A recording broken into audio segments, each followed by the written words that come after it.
Well, let's hope that's working. I don't know if it's streaming or not. It doesn't really tell me. It says it is. I'll quickly check. Yeah, you just got to check these things out. Actually, I'll oh yeah, it is. There you go. Hello. Hey guys, welcome back to the channel. Just make sure it is streaming. Good on you. Awesome, you guys. I hope you can hear me properly. Be 1 second. I've only just decided to do this now, and if you guys see this, it's great. If you don't, you don't. But I'm just going to stream it anyway. Pop out to chat so I can see what's going on. I'll turn that one off. That way. Beautiful. All right. G'day guys. Welcome back to my channel. I am Pierre, and this is Simple Home Brew. I've decided to do a all-grain beer today. Sorry, just pulling my pants up. And I thought maybe I'll just stream it. It's Sunday. What else are we going to do today? We're going to just relax and do nothing all day. Hopefully you can hear me. I'm not sure if it's actually recording audio. You will tell me, I am sure. It sounds like it is. Okay, we're good. Stop streaming. So what I'm doing is basically a all-grain. I've got I've got some pale malt or pale ale malt or pale malt. I'm doing what I've made up, really. It's a concoction of just malts and grains that I have sitting around, and I thought I'd share it with you guys, and just hopefully your boredom would be changed or complete or whatever. Anyway, I'm doing this for fun. Of course, streaming can be a bit nerve-wracking sometimes. Lighting isn't awesome. You'll see blinking and flashing because, and I'm just looking for my gloves. Back in a sec.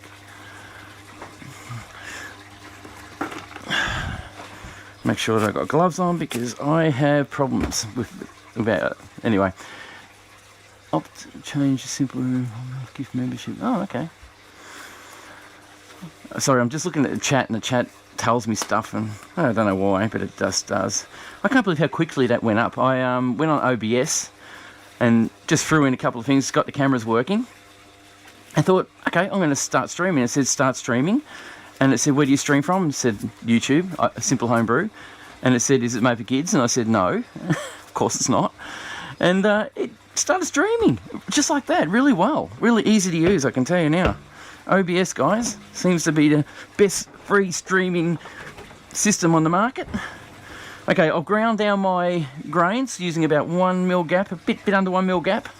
I'm just going to put this away so it's out of the way.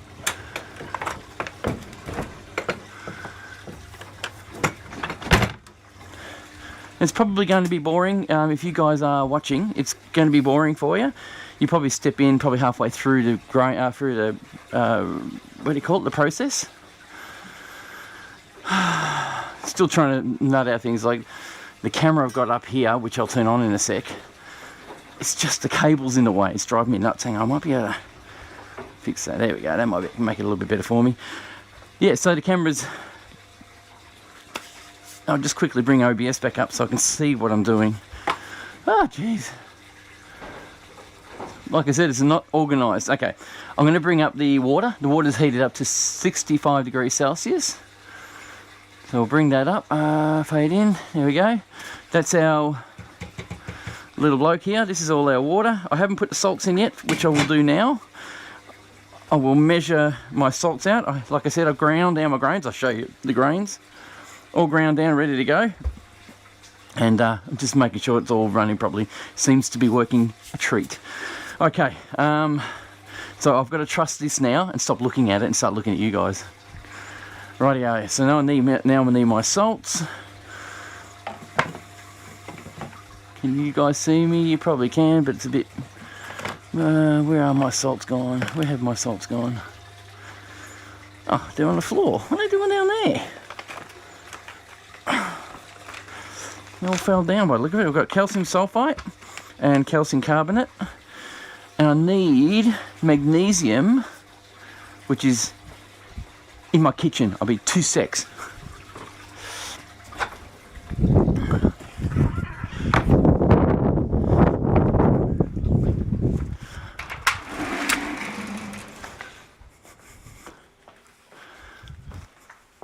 I know you guys can hear me. Just ran into the house to quickly grab the salts. I dried out. I'll tell you about it in a sec. Alright, so what happened is I had the bag open for the salts and they dried out. Where's the chat gone? There we go. So the salts dried out. The salts soaked up moisture from the air, and when I got back to it, this magnesium was dry and lumpy and clumpy, and I couldn't use it. So I put it in my air fryer, which I heated up to 50 degrees Celsius and ran for half an hour, and dried it right out perfectly. Crushed it all back up, and it's almost spot on. Alrighty, so I need to measure out my salts, get my phone, find out what salts I need. That'd be a friend, yeah. Okay, of course I'm going to be boring. It doesn't matter, this is a live stream, a live brew. And if you're interested, you can watch it. Right, what salts do I need? I need to go into Grandfather. I did my salts in Grandfather. Boar's Barge, hop stand. Let's quickly check. I need calcium sulfate, sodium bicarbonate, and calcium chloride. I've got calcium sulfate, I've got calcium sulfate, I've got calcium chloride.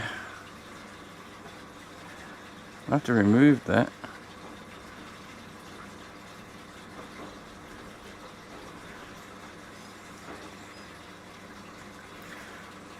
So what I'm doing is just readjusting my salts to make sure that I have a good balance. But I don't have calcium chloride, so I'm going to have to use calcium sulfate, calcium carbonate, and magnesium sulfate. Now calcium chloride, that's alright, that'll work. Just got to put different amounts on it and have to measure it all up again. Alrighty, so I need, for my mash water, I need to make up for 21 litres of mash water sitting in there, I need 2.8 grams of calcium sulfate. Calcium sulfate. I've got a scale down here if you guys can't see it, that's alright. Right, calcium sulfate. Then you can see how boring brewing can be without edits and cuts. It's amazing how long it takes, how boring it can get, to be honest.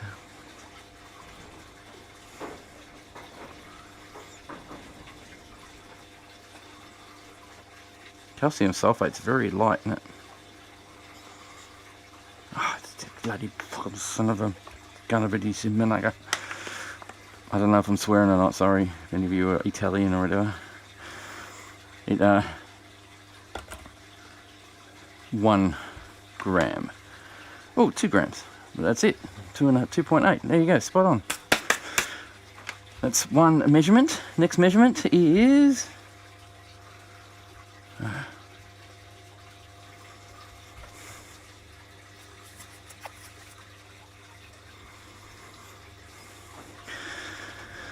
sodium bicarbonate,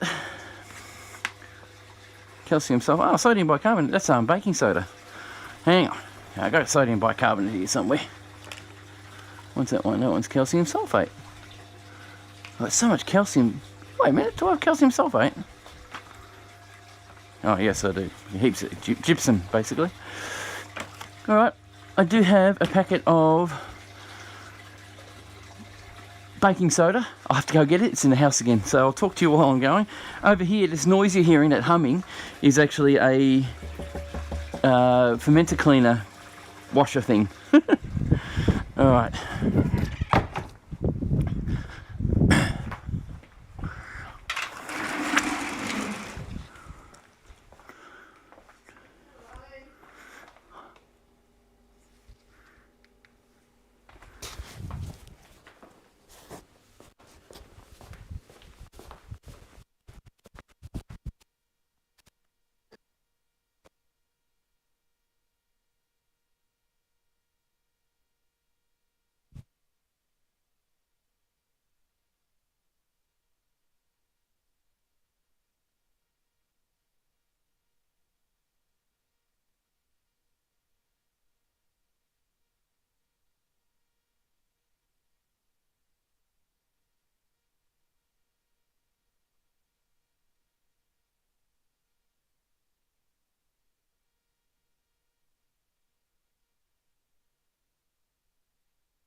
Is it back?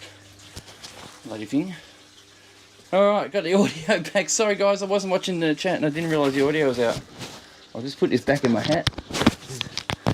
I've got a little mute button on the back and the for some reason it froze. It was a... Is that better? Yes, it's working now. So now you got audio? I hope you got audio. Let me see. Yeah, thanks guys. Thanks for letting me know. I would have just been walking away from heaps. No sound, brother. Yeah, Christopher Marrow. Hey. How you going, guys? Thanks for this. Thanks for joining me. Sorry, guys. Thanks for joining me. I have the audio going now. I went into the house and my wife just got up and she was ready to give me hello and all this stuff, and I went to mute the little sender I've got here for a Rode, and I must have pressed the wrong button or something and stopped it working altogether. I had to actually turn it off and turn it back on to make it work. It's finally working. So like I said, oh, you didn't hear me. I've mashed it in. I've got the mash ready. I'm going to let it settle for about 10 minutes, so it's been nearly 3 minutes now since I put it in. What's that? Zrulik 82? Is that you? Is that how you say it? You probably tell me if it is or not. I'm glad we got audio again. Sorry about that. No idea why. I'm glad you're watching. Actually, it's very unusual. I did this as a spur of the moment thing, and as you can see, I'm disorganised altogether. Got a mess over here. And I'm just trying my best to get everything to start working properly again. Well, what I'm going to do is I'm going to let this all run. I'm running this right through to the end. There's times where I'm going to have to go and get a drink, make a coffee, and you guys will be just sitting there wondering what's going on. But that's all right. I'll see if I can add music so that when I do walk away, I'll just put a little bit of background music running, and it has to be, what do you call it? Monetized music, or what do you call it, copyright free music. So it's going to have to be Epidemic Sound, which is what I use. Epidemic Sound seems to have the best sort of audio. Not advertising, but they don't pay me or anything like that, but I love it. It works really well, and as you probably heard in a lot of my videos, I have a lot of music in my videos and it seems to be fun. Today is freezing cold. I got in here it's about 9 degrees Celsius, and it's warming up in here now because I've got the boilers running. Which reminds me, turn it onto the low. I've got to explain what I'm doing every time I do this. I should. I've got a Digiboil, and the Digiboil runs at 1900 watts. Now, it does have an extra 500 watt boost on it. Now, if I put that on, it's fine on its own, but if I use it with the Grandfather, it blows the circuit. So I need to make sure that it's not on a 1900 watt heat element. I need to leave it on 500 watts to keep it warm. It's at 75 degrees. This is sparge water I'm talking about. My Grandfather is sitting at 65 degrees Celsius at the moment. Oh, the timer has started. Damn it, the timer started. That's what happened.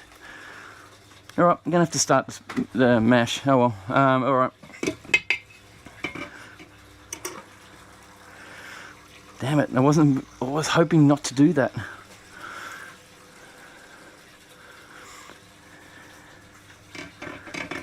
Quickly clean all up. It's a bugger, isn't it?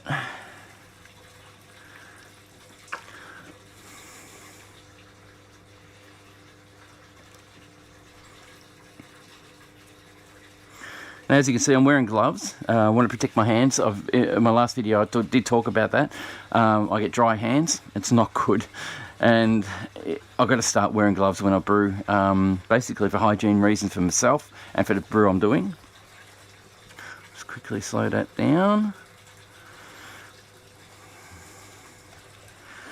So I get that timed right. I just realised the mash started, the beep you heard, you didn't hear it, there was no sound. I dropped I was pouring the grains into the Grandfather. Oh, sorry, you can hear me. I was pouring the grains into the Grandfather and I accidentally slipped and dropped the container onto the button and it started the mash, and I didn't realise that until now. So doesn't matter. It was going to be a what do you call it, what am I trying to say here, it was going to be a 10-minute stand or rest, and then I was going to start the mash after that because it's recommended. The reason why is so that everything gets soaked in, but in a way, everything settles and it gets soaked, and then you can start your mash, and you shouldn't get a stuck mash really after doing that. That's the deal with it. We've got some flow going. Yeah, it's flowing and it's not sinking. So that should hopefully start clearing up soon, and we'll have a good little brew going. So it's not going too badly at the moment. The colour's going to be slowly light amber, what I can tell. If it tastes great, I will share the recipe. At the moment, I'm not sharing it because, you know, you're experimenting. You want to make sure it tastes good before you go sharing it. It's mashing out at 65. It'll do that for an hour, and then it's mashing at 65. It's going to do that for an hour, and then I will sparge it. Then I'll sparge it until it's sparged, and then boil it. Now, do you prefer going all grain or extract when you brew? I like all grain because it's challenging and it's fun. It's time consuming, but it's a good relaxant for me. I really love to just sit back, watch a few YouTube shows while it's doing it. The hard part about it is,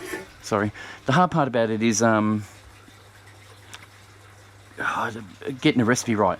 I use recipes. I have had people, experts I suppose, well they say they feel like, it feels like they're experts, they come across that way, and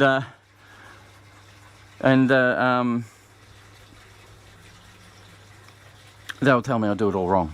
Basically, one guy was saying that I do, the way I brew it, off the recipes you get from all the local companies and that, if I mash it at 65 degrees Celsius all the way through, that's a moonshiner's method, just to make moonshine. I think, oh, this guy had a lot of information, and he talked about step mashing and how the different sugars come out of your mash and what temperatures causes those sugars to come out and where they are, and which I understand, which I don't do because it's just a pain in the butt, and the beer comes out pretty tasty anyway.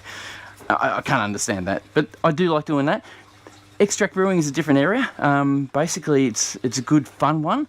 You just throw your cans in. I love doing that as well. And the extract brew, when I first started extract brewing, they weren't coming that great because I didn't understand my water, and that's the biggest problem. Once you understand your water, get it purified, put a Camden tablet in it, get rid of your chlorine. You can get rid of your chlorine like by leaving it over for 24 hours. It sort of evaporates out of the water. But the chloramine stays in the water, and you can't boil that out. It takes hours and hours to get rid of it. Camden tablets neutralise it. They get rid of it basically. So that's why you put Camden in it. And you don't do a lot. Camden is harmful to you. You can't ingest a lot of it at one time. It's definitely going to be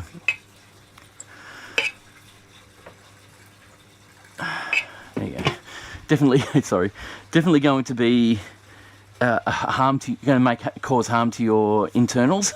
So it's got to be diluted like 1,000,000 to 1 or whatever, a massive amount. It's got to be diluted hugely, just so it doesn't harm you.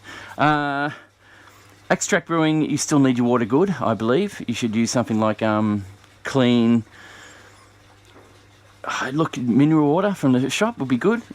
Get rid of your chlorine, or don't have chlorine in your water, and you'll have a much better mash, a much better beer when you do it. I'm getting warm now. Someone else asked me what I'm brewing. I am brewing a made-up concoction. Basically, it's going to be a pale ale. It's got mostly pale malt, Marisota, caram malt, and some oats as well, just to thicken it up a bit on the mouthfeel. And I put a bit of a few, what do you call these things? Rice hulls, just to help me with the mash. And that's it. I'm going to put, start a boil, I'm going to put some Amarillo. No, actually it was something else. Amarillo is going at the end, so Amarillo has the flavouring and the fruity smell and taste, whereas the other one, I can't remember what it is. I'll get it in a second, I'll find out. I can't remember what I'm doing. Hang on, my phone will tell me. I've written it on there. Dust everywhere. Josh Josh asked. Let me see. Now we're doing, it's Columbus. So Columbus is going to be a bittering hop. I'm going to put the Columbus in at start of boil and 20 grams of that, just to give it a bit more of a bitter taste. I like bitter beers a little bit. And the Amarillos, we're going to put Amarillo at 90 degrees for... Yeah, 90 degrees? I was going to do it at 80 degrees. Oh, I'll do it at 80 degrees. I think that's a better shot. I'm going to adjust that. 80 degrees. Save. So Amarillo at 80 degrees after... Amarillo at, what do they call, hop stand? At 80 degrees Celsius for half an hour. And then I'm going to dry hop in about 5 days' time when the fermentation slows down. And I've got a Nottingham Ale Yeast to put in for the yeast. Lullamand. Oh my god. It's been a long day already. Alright, cool. So I hope you guys are hanging around. If you don't hang around, that's fine. I'm doing a live stream regardless of whether you're going to be there or not. It's going to be boring at times, so just do what you do and say hello when you want and have a chat and say, tell me what I'm doing wrong, please. If you think I'm doing everything wrong, just give me a little bit of a hint. Say, I don't take criticism badly. I don't mind. It's what I'm here for. I'm here to learn. I've never been taught by anyone other than YouTube, so it's going to be fun.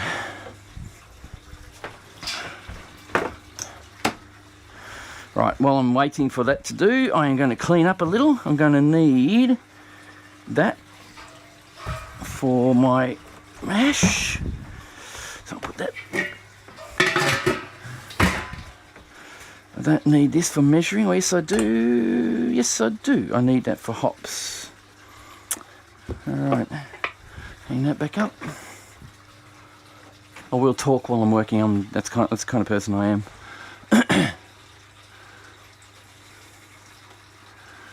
Where's the mouse? There we go. Still streaming. Yep, we're still streaming. I'm using GoPros, by the way. I use this is a GoPro Hero 10, and it's being streamed through a HDMI output. I couldn't get it to connect through the USB port. God knows why, but I got a Hero 8 over here above my brew, what do you call this? My mash, and it plugs into the USB and runs beautifully. So I have no idea why the 10 doesn't work. I don't really mind. It's just the shit that happens, really. But I'm running my computer, which I got an Asus. What is it? A Asus Tough computer. I bought that about a year ago, just to get so I can do better editing. And I'll do another channel, which is a travel channel. So I'll take that with me to do the editing on the fly, and it works beautifully. Yeah, so if you guys are interested, that is, you might not be, but we just make sure. I am going to turn on this TV here. I've got a TV over this side, if you guys have seen my videos before. And I'm going to put your chat up there so I can actually watch the chat while I'm watching my brew. And I'm going to... Oh, there it goes. What happened there? That's the one I want. Go away. Not you. Right, the chat's up. So I've now got the chat on the big screen, which I can see and watch you guys and talk to you guys. There you go. I do have a kegerator. I have a 3-keg kegerator. I've had it for about 3 years. It's really good. Is it Schuzlik? 82? Schuzlik? Tell me. Yeah, I do have a kegerator, and it's really good. It needed a bit of work. I had to learn how to cut the cables, cut the pipes to make sure that they fit and don't serve badly on the guns and stuff, on the taps, so they don't get foamy. Learn how to do your kegs. So I've got, your kegs. I learned how to do the carbonation in them, which is still a challenge. I know that when I carbonate them, I will put them under pressure. I put them under 30 psi for 3 days. Schuzlik is the way. Good on you, mate. Thank you. Yeah, put the keg under pressure for 30 psi for about 3 days, and it gives me enough carbonation. Now that happens because the reason why I do that is because when I pressure ferment, the pressure fermentation will actually give me some psi, some carbonation normally, which is great, and it saves me a lot of gas. The time after that, if you got to watch your beers. I've learnt that if you've got a stout or thick beer, something creamy-ish, less carbonation is better. There is a chart, and I'm not into learning all that yet. This is a long-term learning curve. I'm one of those people who like to practice and keep doing it until I get it right, you know, and I eventually get it right. So, yeah, so kegging, I have a kegerator, and it's a King kegerator. Had it for 3 years, been an awesome little unit. I know they've got some new things out there I would love to share. I would love to try it, but I haven't got the room for it, so I'm not going to go and buy it. But I do have in mind to buy a fermenter. I've been saving my money through Patreon and Google.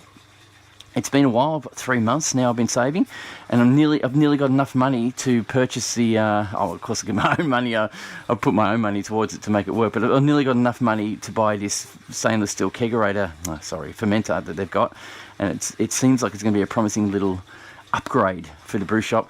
The problem with, it's 15 PSI, which is what I want to look at. The problem with the plastic ones, they're great and they're see-through, they're really good to watch the fermentation happen. The problem with them is the plastic isn't good forever. So basically after a year you've got to pressure test them, make sure they're going to be okay. With the stainless steel ones, you don't have to worry about that once they've set it up right. I'm quickly going to turn off this cleaner.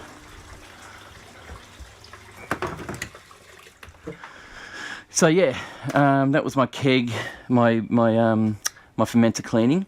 It is spotless now. That actual cleaner worked a treat. I've got to go rinse it out, but that'll be fine. That's what I'm going to use today for my brew.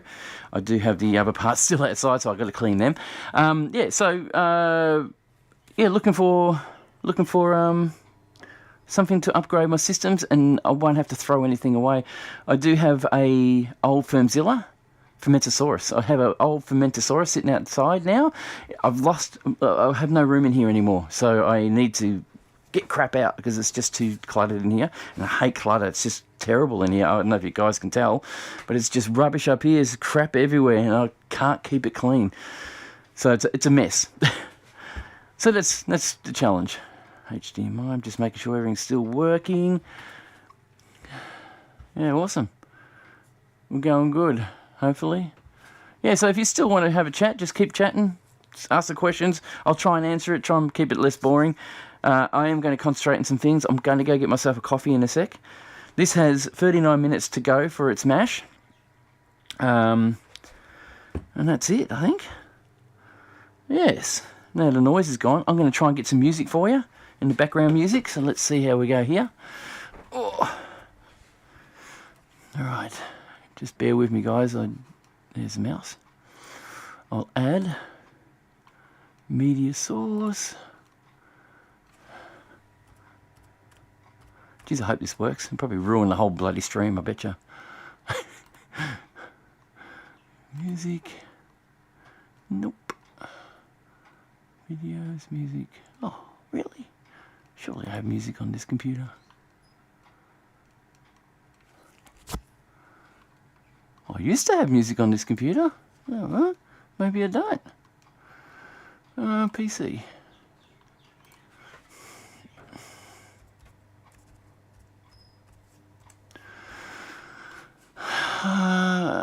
It's chasing it. Sorry, guys. Yeah, I hope you can see me. Yeah, you can. I can see you on my screen, so you must be able to see me. Michael Storer. G'day, Pierre. Watching from the back of the Dandenongs. Oh, yeah? I enjoy your videos and streams, learning a lot. Keep up the good work. Thanks, Michael. Appreciate you replying or checking in. Hope you liked the video. Hope you enjoy it. I know it's going to be a bit boring today, but what are you going to do? So if you guys have just stepped in, by the way, I am brewing a concoction that I made up. Sorry, it is. I don't have any music, so I'm going to have to bring some music into it. This will take just a few minutes. And it's working out to be okay. It smells really good so far. It smells good. It smells biscuity, by the way, if you guys are wondering. So it's a concoction of pale malt, Marisota, carapils, and some oats to thicken it up a little. And it's looking to be nice. I think it's going to be a good one. It's going to be a bit, going to be a bit A bit of fruity sort of flavour to it. But, you know how it works. Genres, moods, themes, albums. I'm just quickly getting music, so when I do walk away, you got something to listen to. I have to log in there. Come on, you know who I am. Don't ask questions. Where'd he go? What? Oh, okay. Browse saved. Be just 2 minutes. I've got to download the playlist for it. Easy listening will do. Go away. Don't want the advertising. We will download full mix. We'll get that going in a sec.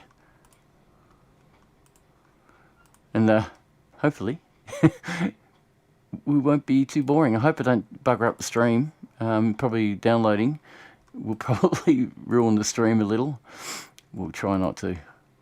But I'll try and do that. Okay, now I should be able to go to downloads. Where's downloads? Oh, look at that. It's there. Well, not yet. Epidemic, Jingle Bell Rock. Friendliest Silent Night, Jingle Bell Rock. Really? What the hell is that?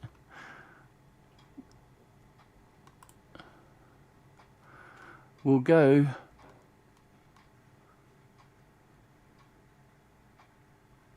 I don't know. Salisbury. It should be Epidemic Sound, so. Sorry guys, this is boring. Ah, it is that one. Okay, open that.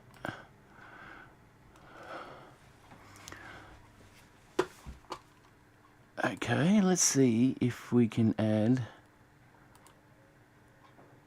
I don't know if it's going to work. Nope. Main.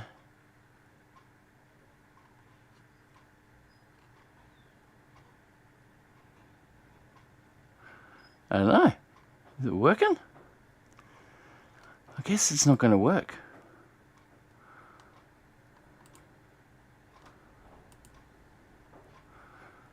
Alright, well, it's just going to be dead quiet. I might just... Oh! That doesn't... I'm really shocked, actually. Oh, here we go. It is working, is it? I'll go back to your thing. You can guys that tell me. Come on. No, not working. Oh my god. Put that back on. If I drop it in there, nope. Drop it in there, nope. Loop, local files. Okay.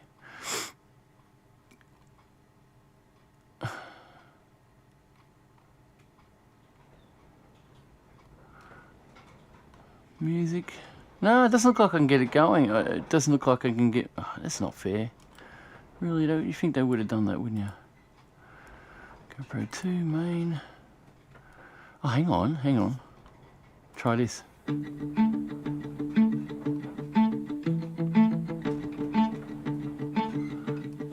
we go. I think you got music. You probably can't hear me very well. I'll actually turn the music back down a little.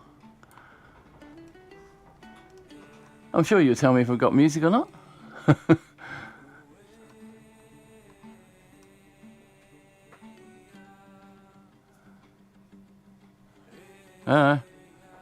What I'll do is I'll see if I can stream it on my phone and see if it actually is working yet. My wife just messaged me and said she's got breakfast for me. Ha!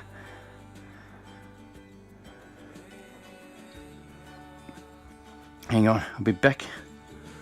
Just quickly check this. Turn off. We need the Wi-Fi on. Let's see if it is actually playing music.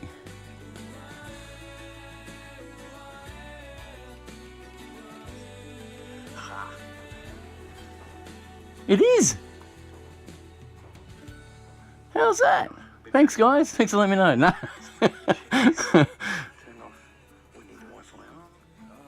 Alright.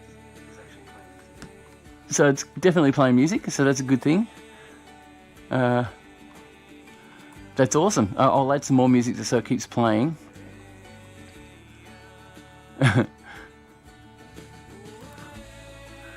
and I'm going to grab my breakfast. Image media source.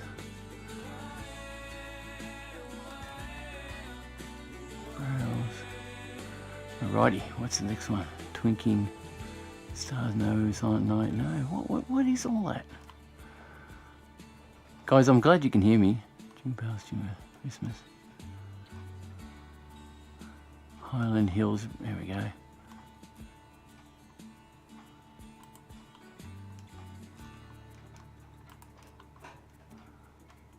Okay, so we'll leave that music source running. I'm hoping that it will just go to the next song. Might not either, so it's just a guess.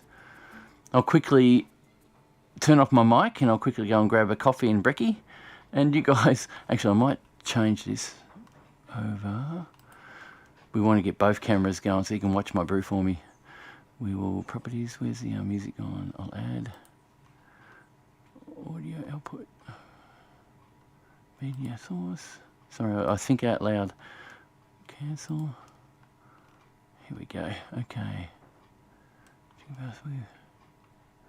It's downloading. What's it downloading? Oh, here we go. It's in a different spot.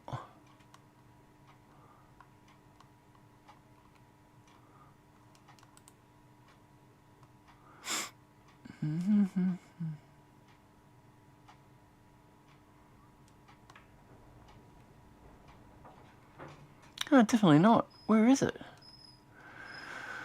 Oh, okay. Might be in this one, is it?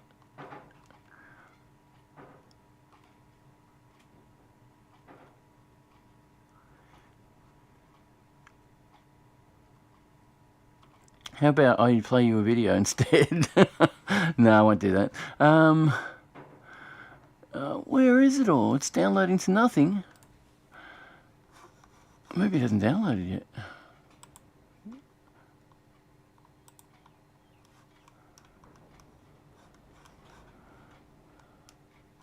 Sorry guys, I'm trying to get this working out. I'm doing a beer at the moment if you just stepped in. I'm trying to add music to my music source. Oh, failed. Okay, that's why.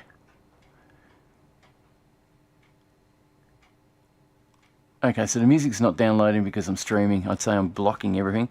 So probably we'll forget about that. Oh, I'll forget about it. Exit. Right. The music's not going to work because I haven't got any music on my computer. On this one anyway. I thought I did, but I don't. I've got one song, which you guys had just heard. And I might just put that back on for now while I go and get some brekkie. And we'll go from there. There we go. So I'll spread that over to you. Turn the music down a bit. And that should be good. Hopefully. Oh, my 4 feet. I'll be back in 5.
Testing.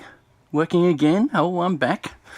Sorry guys, I didn't realise my wife had actually gone and got me some McDonald's. I don't know if you guys eat that, but they did. Hopefully the music stopped. It has. So, yeah, she's gotten me some McDonald's, and we're ready to go. Sorry. Okay, we've got another watcher at the moment, Yugo Yashima. Your brewery is great. I'm from Japan. He's from Japan. Oh my god. And I always watch the videos. That's awesome. Thank you very much. I really appreciate your support. It's great watching Sorry, Josh just said I was half expecting Cornelius to turn up. He might have thought that, which is what I probably should have done, which I didn't think of, is go and get Cornelius. Anyway, excuse me, I'm just having my breakfast. Won't be too long. It is actually a late breakfast too. I normally have it at 7 o'clock in the morning, but I've been so busy. Still hasn't cleared right up yet, has it? Let's see. Oh yeah, it's dropping down that side. That's the only thing about these new top plates from Grainfarmer. They're not as sturdy. They don't stay in their position that you'd like them to stay into. But it will do. It's working. Yeah, just so if you guys don't know, some of you guys have Grainfarmers, whoever's watching at the moment, and I had a problem with it. These top and bottom plates, where have I put them?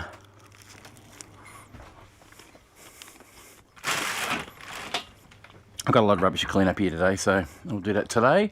Yeah, anyway, the top and bottom, I haven't got them here, but the top and bottom plates were a nightmare to work with. All because, excuse me, all because the rubbers will, no matter what I tried, the rubber kept coming off, and I'd spend 15-20 minutes trying to get these plates in. Now, people gave me heaps of hints. Some people don't have any issues at all, and some people have massive issues. So the reason for that, I believe, is that they're inaccuracies on the cut of the actual plate. So I believe that they're cutting the edges of the plate in like a couple of thou different in each one. So when one person gets it and they put the rubber seal on, it sits beautifully. When another person gets it, put the rubber seal on, it's just a half a thou or 2 thou bigger, it won't go on. It's just really accurate. You have to be really accurate with them. So they released these top and bottom plates without the rubber seals, and it's been the bottom plate, godsend. The top plate, yeah, not so great.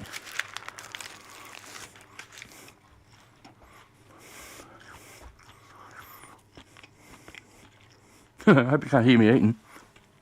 Had to be a bit rude, wouldn't it? You probably can, you know. The mic's right here. My hat.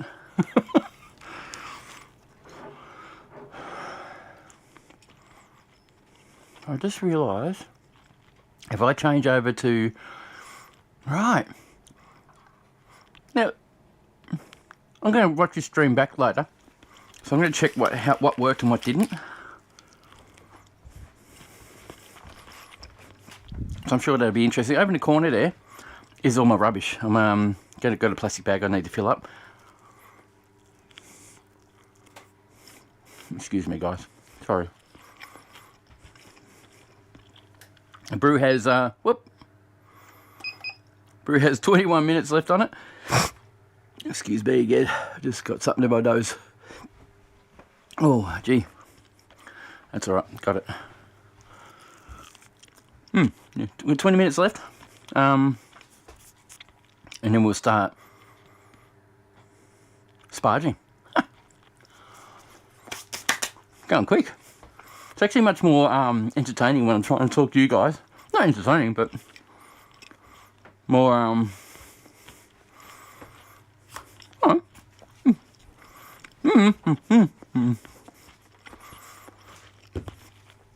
It is entertaining. I love it. I like live streaming because I get to interact with you guys. When I do my premieres, I did have somebody get... I guess they were a bit grumpy because I had the video...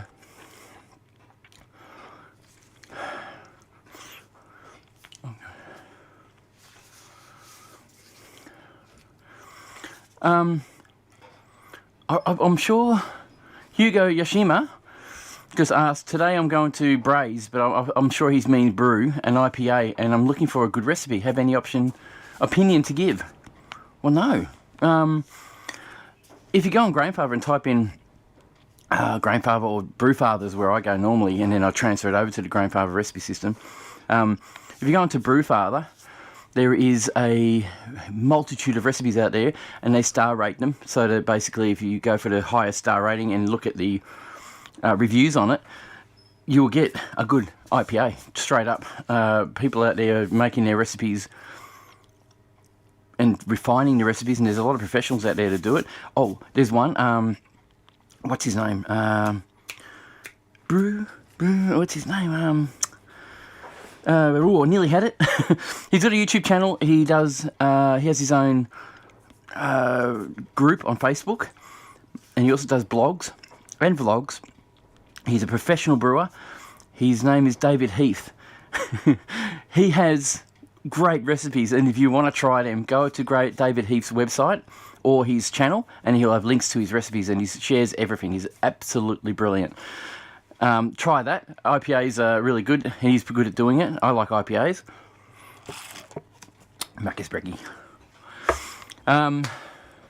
So yeah, that's all I can suggest at the moment. That's how I do it. I just go onto different sites, find a recipe that works, and just change it to suit what flavours I might need in it. That's a good way of doing it. And that's like this one. I actually found a recipe that looked like it worked.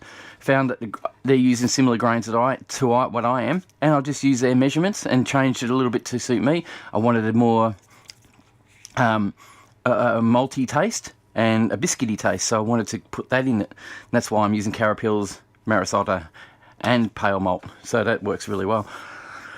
I do need to get some hops. In 18 minutes time I'm going to need hops and measure it out. I need to clean my bowl.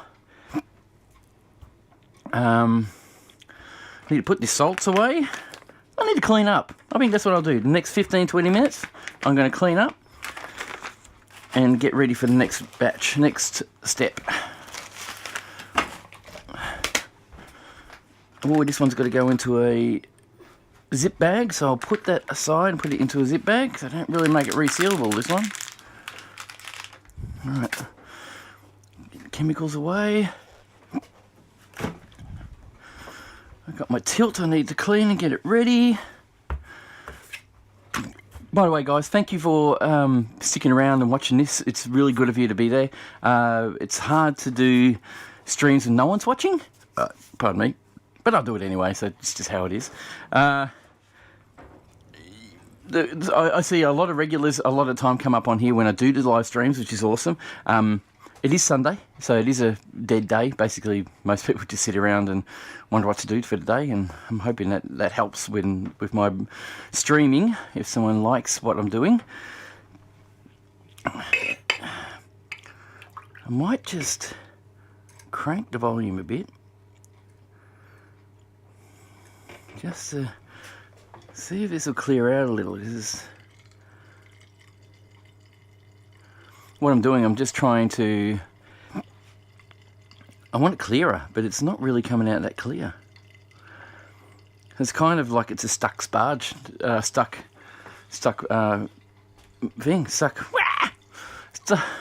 mash. I can't think of the words today. I'm not a drunk. I'm not a drunk. It's going good. That's what I need. I just need coffee, caffeine. That'll do it. I feel like I need to talk all the time, which is okay. And like I said, if I stream this, it goes quick because I'm so... See that flicker? That's the GoPro. If I use... I'm going to start using... What I found... completely different tangent, sorry. When I'm videoing with a GoPro, I get the flicker. It's trying to adjust for the pulse rate of the lights. And it really is absolutely annoying. I might turn that. A bit more light on me. Nope, that's not going to do jack, mate. That's not going to do jack. No. Oh, that worked. What did that do? A bit more light there. A bit more there. Oh, yeah, a bit more face stuff. What it does, it adjusts for the pulse rate of the actual lights, which our pulse rate is, what, 50 hertz? And if you're filming at And it's hard because GoPro, you can't actually adjust the frame rates. Well, you can really, frame rates and shutter speed. Problem is, when you take it outside and you change those shutter speed, and when you're on HDMI mode, you can't actually do anything with it. It works fine, but you just still get that flicker, which drives me nuts. With the Osmo Actions, which is a new version of Osmo Action out, which I'm not going to buy because I can't afford it, they don't do it. They detect it and fix it. Michael said, Pierre, what did you use to line your brew shed with? Oh, I'm brewing in a zinc shed, so the summer can be very hot. Yeah, if I actually filmed shed building experience, I actually filmed it all. So when I, by the way, Michael Storer just asked a question how I lined the inside of my shed to insulate it from all the bad weather we have in Victoria, and this is how I did it. I have a playlist. There is a playlist of me building my shed and what I used to line it all with. Inside is a whole heap for insulation. It's like a high-tech insulation. I stuck it all in the ceiling and roof. And then I just bought these cheap packing panels and I stuck them all on the wall. Excuse me, sorry.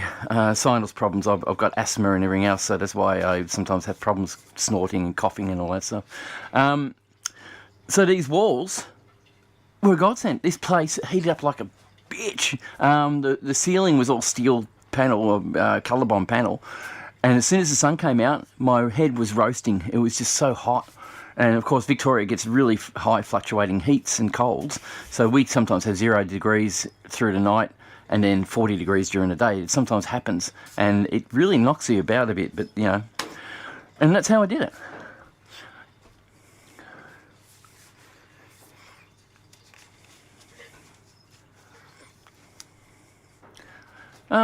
Hugo Yoshima, I have 4 kilograms of malt paper. What's malt paper? And 1 kilogram of pills and yeast. Oh, malt. What's malt paper? I've never heard of that. Yeast, I only have USO5. I don't think I'll reach good original gravity. Sorry for the interruption, the live. That's fine. Sorry, Hugo, I don't know what malt paper is. I'm sure you're probably thinking of something else that we name it different or call it something different. 1 kilogram, that'll do. 4 kilograms, 1 kilograms. USO5 will bring USO5 will ferment it down pretty low, so it's going to be dry. I think that's what USO5 does, but it adds to flavours. It's a very popular one. You could add, if you want to sweeten it up a bit, you can add sugar to it, add honey to it.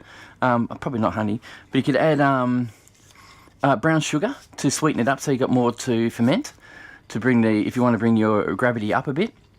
That will work. So use what you do, mash it out. Use what you do, use what you have, mash it, add, when you go to the boil, add your sugars. Pale malt. Oh yeah, thank you. Pale malt. So 4 kilos. I mean, this is 4.5 kilos of pale malt, and 1 kilogram of Marisota, and 600 grams of carapils. So it only brought it to bring the original gravity to 1070. So 1.071 it's going to be apparently, but I don't think I'm going to reach that, to tell you the truth. I don't think this is mashing properly. So you still should get a pretty high original gravity, so it should work. Yeah, but if you want to get higher, just add some brown sugar, add some just sugar, add some brewing sugar. It'll all work. What are they? Corn sugar? Americans use corn sugar a lot. Use all that, and it will work, and it won't taste or change the taste of your beer too much. Brown sugar will. Brown sugar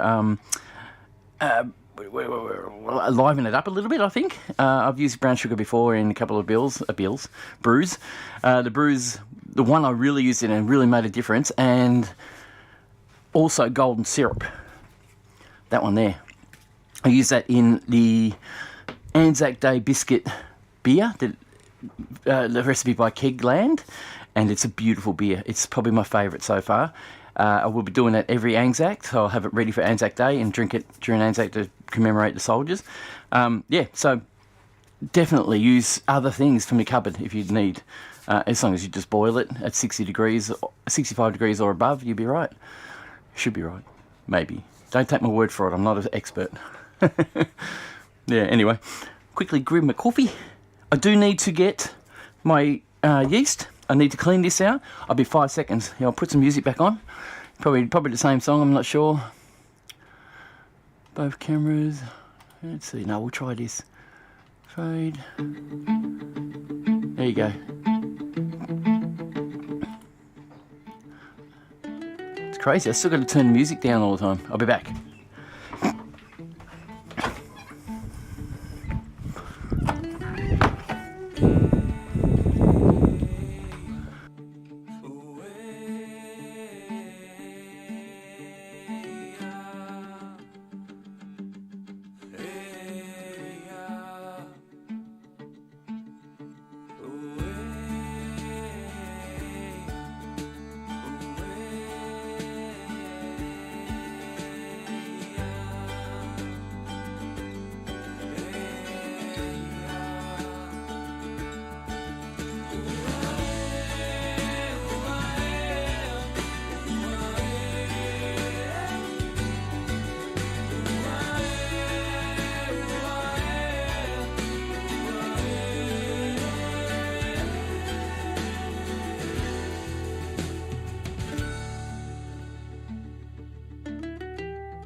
Got to get the audio going. No problem, Hugo. Enjoy your brew. Hugo just thanked you for the advice, and hopefully it'll come out great. All right, what's going in is 20 grams of Columbus. Columbus, this has been... I used to shop at a company called Firkin Cellars in Morwell.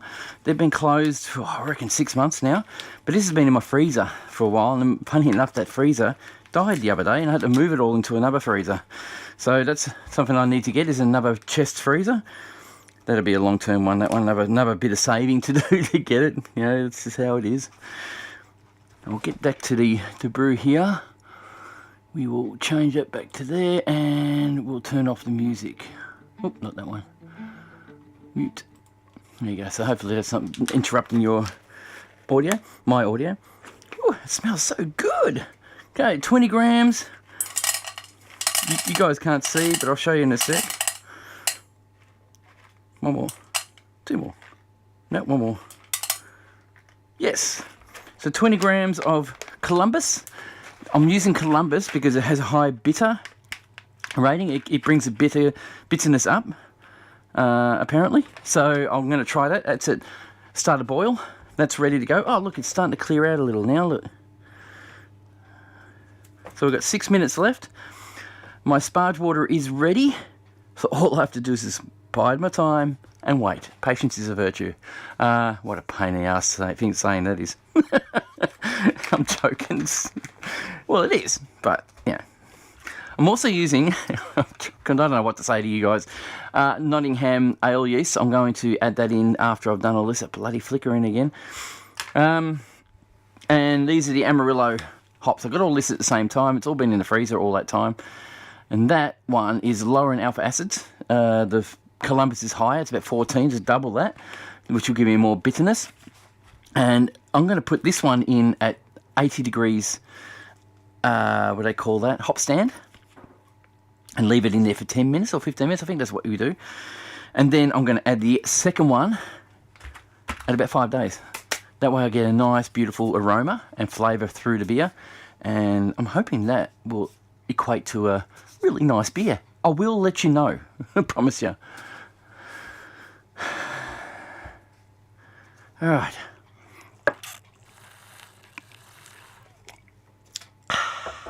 Yummo. Now, my thought process is when I do streaming like this and I put music on, if I put 2 songs on the actual media source, do both play at the same time? That would be the question. I should turn that off next time. And turn, oh, wow, okay. I'm learning as I go. Sorry about this, guys. I hope you don't mind. Media source is off. If I turn it on, what happens? Nothing. Oh, media source 2. Okay, well, I'm in the wrong one there. Both cameras. Ah, here we go. So media source. Media source. GoPro. Where's media source? There it is. Media source 2. If I go yoink, it's turned off. I turn it back on. Does it start to play automatically? No, it doesn't. How do I start it playing when I want it to? I don't. Okay. We will forget about that one then, shall we? That's something I might have to experiment with later. I've got my homebrewed shirt. This is, I don't know if you guys know, when I first started doing this, my intention was to try and get it as big as I possibly could. Then I did a lot of research on homebrew channels, and you need to be extremely good. Finn, hello Pierre. Finroo, how you going, mate? Good to see you here. Hello Pierre, brewing going well, I see. Thanks, mate, it is. Got not long to go. We've got 3 minutes before it starts. I hope you're sticking around, I don't know. But if you want to know what I'm brewing, I'm doing a pale ale. And I'm adding pale malt, carapils, and, what was it? Amarillo. No, Marisota. With some hops, some oats. And I used a bit of rice hulls to counteract or make it so it's a bit easier for the mash to happen. So it won't be too long. This will beep and let us know what's going on, and then I can start doing the next step. A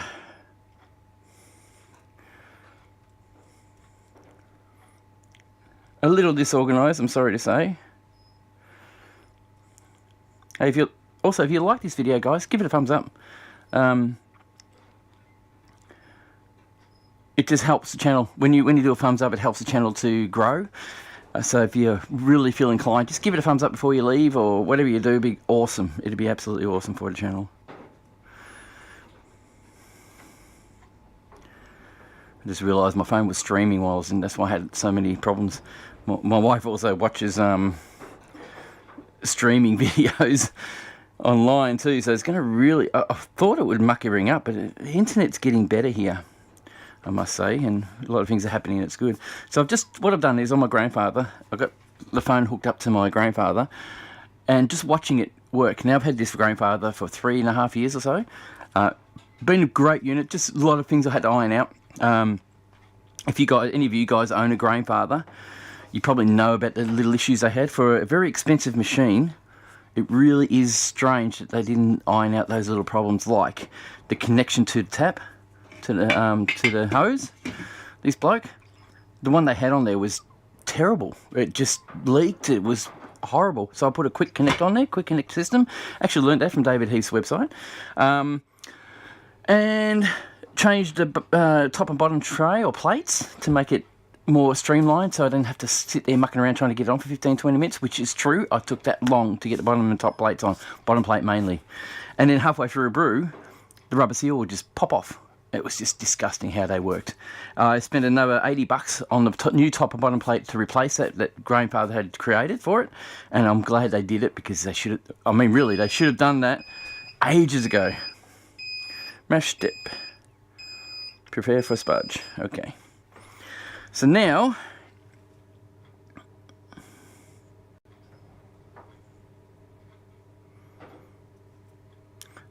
turn the pump off.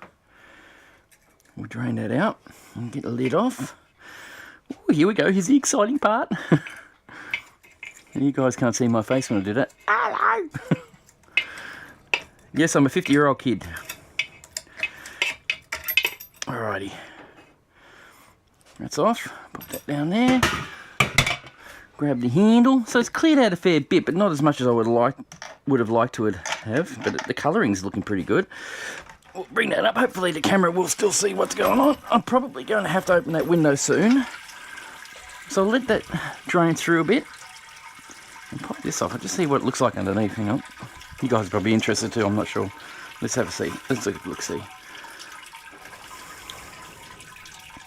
That looks alright. This isn't actually on the. It must have really compacted down. I should have probably gone in there and stirred it a little. Oh well.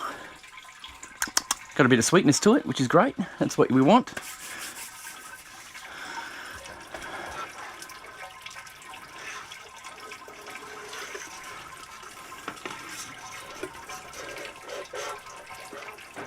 So I'm just going to put that there so you can find out where the grain bed is, how far down it is. Now, sparges take a while if you do it right. I do need a container to... I haven't got my container. I'll be back.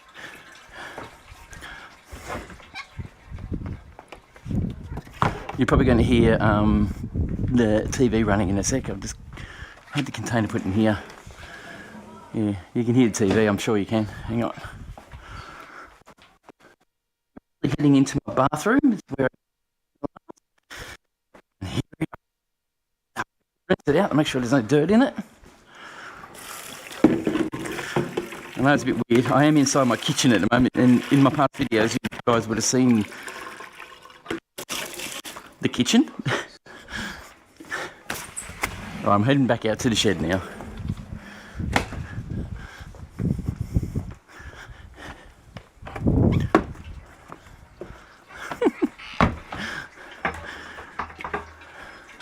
I'll try not to hide anything from you guys. Good stuff. Okay. Now, you probably can't see me do it. I've got the sparge water. Oh, I probably can actually. Looking in the video there, you can see the sparge water. So this is starting to drain down. It still hasn't gone down to the bed yet. So the bed must have compacted a fair bit. I should have probably concentrated on what I was doing here rather than talking. Doesn't matter. We'll live. Put this back on. Just to stabilise it a bit. And we will start pouring fresh water in there from the boiler and start sporging. I'll be back in a sec. No, where am I going?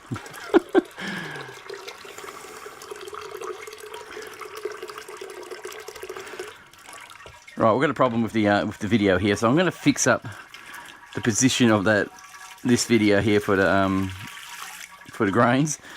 Really just fix that up because you guys can't see what I'm doing, so I will bring that over there and fade in.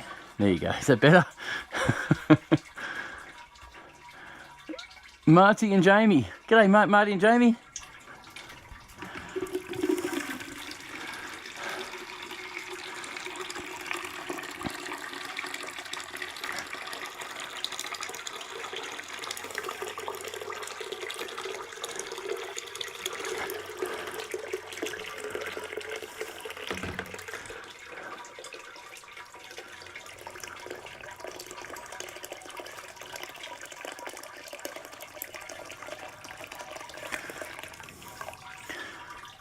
Now, it's silly, on this thing it actually says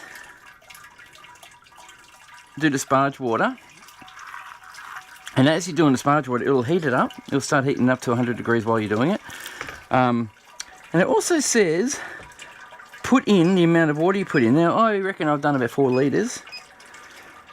There it is. I'll do that. I guess it might tell the computer that what's going on, if you know what I mean.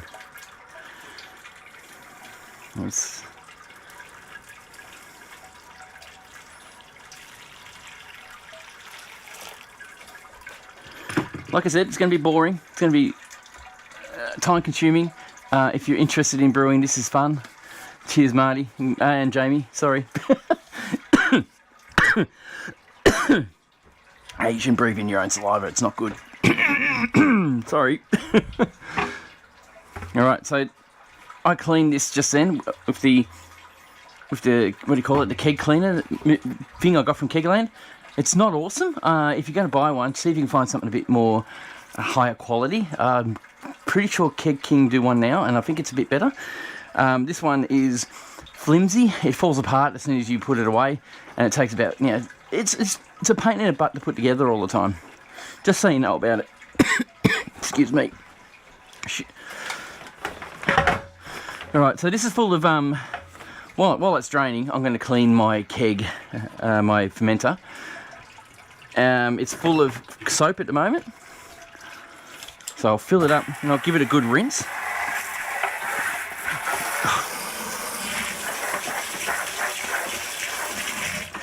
Now, if you guys haven't seen my videos before, I put this in. It's just a hose coming from a front tap with a little connector on it. It is a godsend in your shed. It's water safe hose. It's a hose they use when campers go camping. What do you call them? Grey nomads go on their SUVs. What's in there? Nothing. Just felt like it. And they use it for drinking. It's consumer safe. So it's just a little bit of an extra I did. I don't think you can see it. This thing down here. I'm not sure. You probably can't see it in my video. Oh, I just realised. Yeah, this is taking over a bit. I've got down there a esky down on the floor here, and I've been using it as a sink. So I've attached a drainage plug or drainage to it, as well as a hose going out to my drains out the back. But it started leaking, so I can't use it. I have to pull it apart and fix it. So that's just how it is. So in for more sparge water. I'm not sure if I'm not stupid, but this is easy. Just want it to start clearing up, which it looks like it's starting to. I think, off what I can tell, I've been noticing that, if you guys are interested, that is.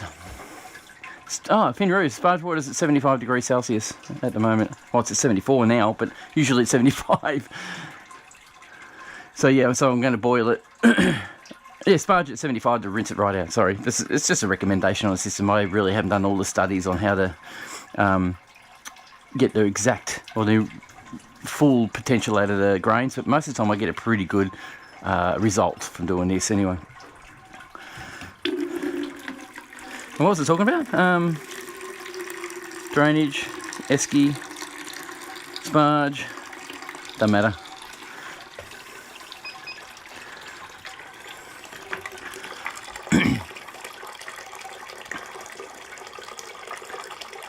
So I bought the Brewzilla. That's this thing. Well, it's not a Brewzilla. It's a Digiboil, but it is actually part of Brewzilla. So I bought that 2 years ago, and it's just made my job so much easier. So bits and pieces I bought over time. I've been brewing for about 3, maybe 4 years now. 2018. So yeah, 4 years. And on and off, I worked full time during all that period, so I was fairly flat out, to tell you the truth. So I couldn't get time to sit down and study how to brew. And now I've decided to go part-time for work because I'm getting old and I don't want to put up with dealing with customers anymore, which is what I used to do. But the problem is, in this day and age, since COVID hit, workers aren't coming to work. So I'm back to full-time at the moment, and it's been an absolute nightmare for me to get it to do it. Basically, I'm trying to get away from it, and I'm getting right back into it all the time because young people mainly aren't turning up for work. Young people, and what I'm getting is young people and older mums. I understand older mums. It's fair enough. They've got kids. If they've got kids at home, it's fine. It makes perfect sense that they can't come sometimes. So that's fine. But when these young people go, "Can I have tomorrow off?" and you go, "No, mate, I'm sorry, there's nobody to cover your shift," they just don't turn up. And it's just how it is now.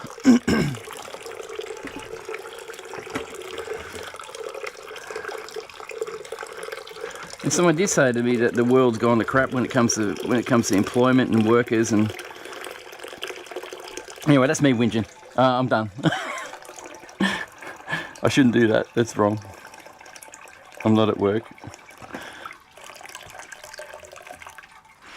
That's another 2 litres going in. It's about 10.8 litres or something going in, so it should be about 33 litres all up that I put in. I've used, sorry. No. Yeah, about 30 litres all up that I've used. But of course, the grains soak up, a couple of litres of that. Maybe 3 or 4 litres of that. And then when you boil it boils it right out and brings it down and reduces it.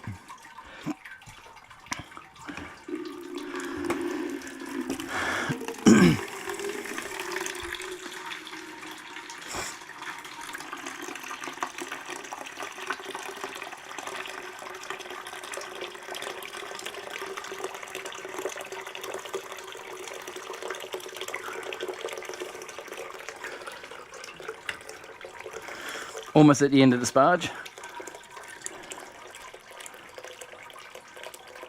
As you can see, I've got to tilt this. The tap's higher than the actual element, so the element will... I'll turn the power off too, so the element will basically stop. What do you call it? Sorry, the tap is too high, so the fluid isn't coming out where I want it. I don't know if this is necessary to swirl it around like that, but I'll just do anyway. It's getting there. We're getting there. The boiler says the temperature is up to 72 degrees. It's going to boil up to 98 according to the gauge. So like I said, the grain farmers, they boil while you're sparging, they turn the boiler up. So it saves you a bit of time. It never used to do that, and I think they redefined it, made it a bit better. Okay, that's all my water.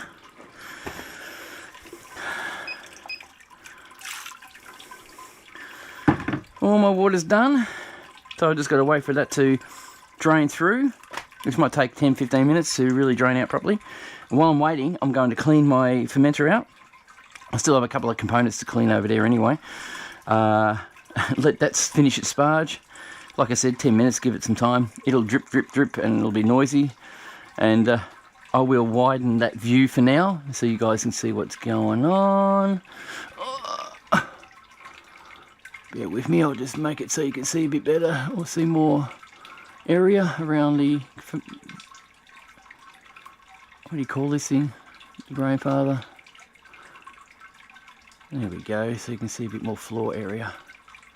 Oh, I didn't know I could do that. I learn shit all the time. Alright, I'll bring that to a wider screen so you can see what's going on the floor. You probably don't need to see that bit, hang on. You can't see what I'm doing, I am thinking out loud again. I'll widen that part out. Oh, that's its max, okay. Okay, well we're at max, so I'll fade that in, wink.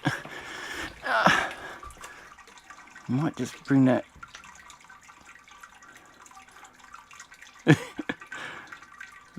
Things we do.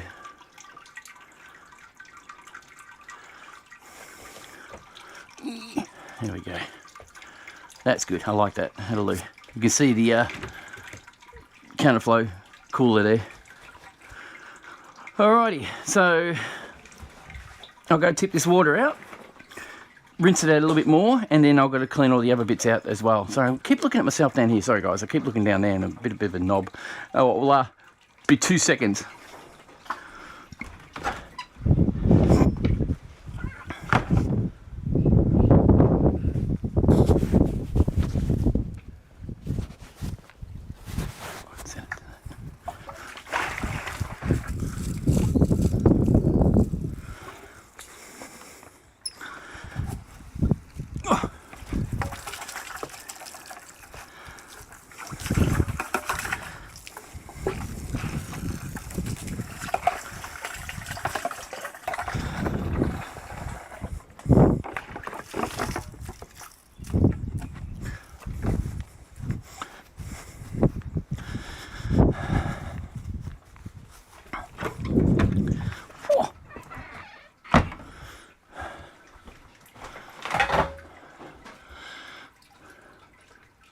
Oh yeah.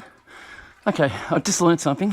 Before, when I muted my mic, I mute it because I swear sometimes, and I don't want you guys hearing me swearing. I muted my mic before and it froze, so that was weird when I first started streaming. So What are you going to do? That's clean. I do now need to rinse everything else out. I'll be back.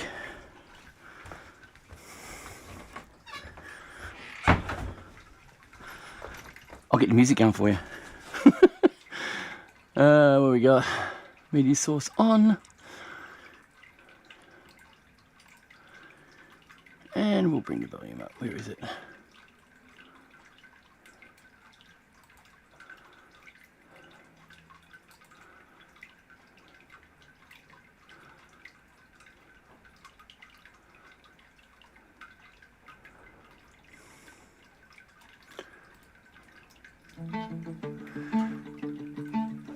Sorry guys, it's probably the same music.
So I'll have to, can you hear me?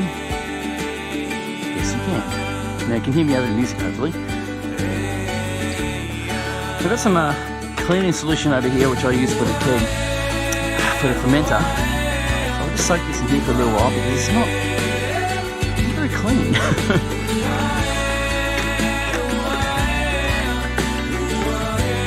And I'll rinse it out later. Like I said, I'm just preparing, making sure that I have everything prepared. I will actually take that out.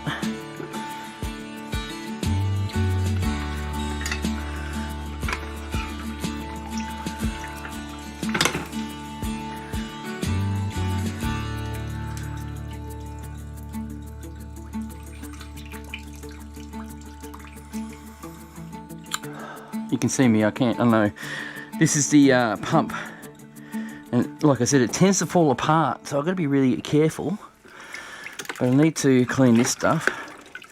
Okay, I don't need to be down here anymore. I can come up here. I'll just put this here. You guys can't see what I'm doing here, but that's okay. I'll grab a clean cloth.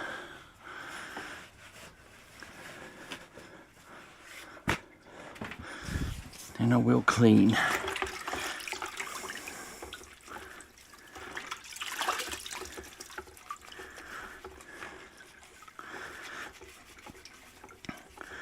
So this fermenter I'm using is an Apollo, if you guys are interested.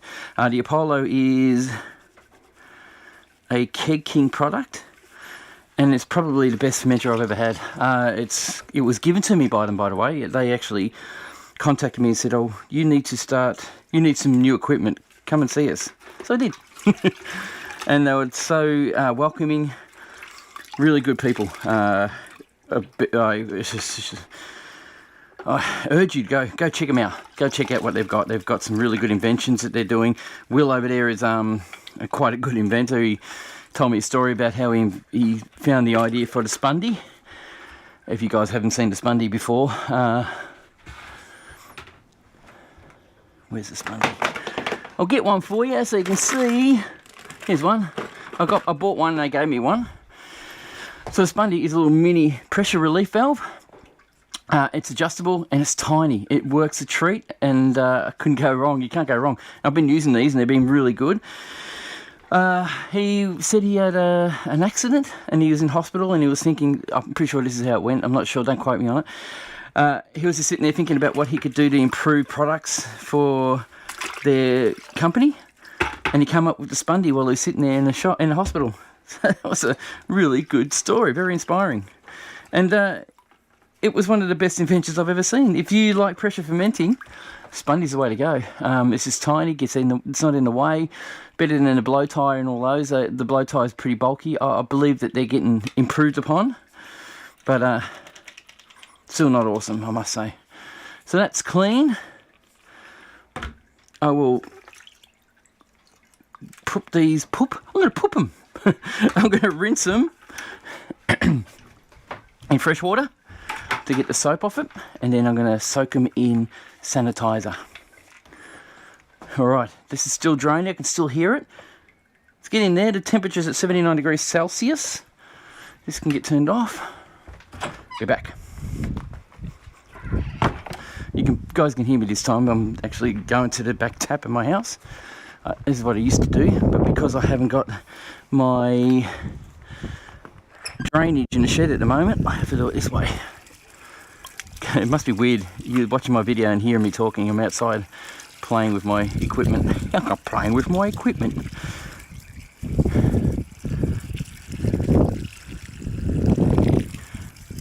So I'm just rinsing everything with cold water, just to get any soap off that might be on it. These things come out spotless now.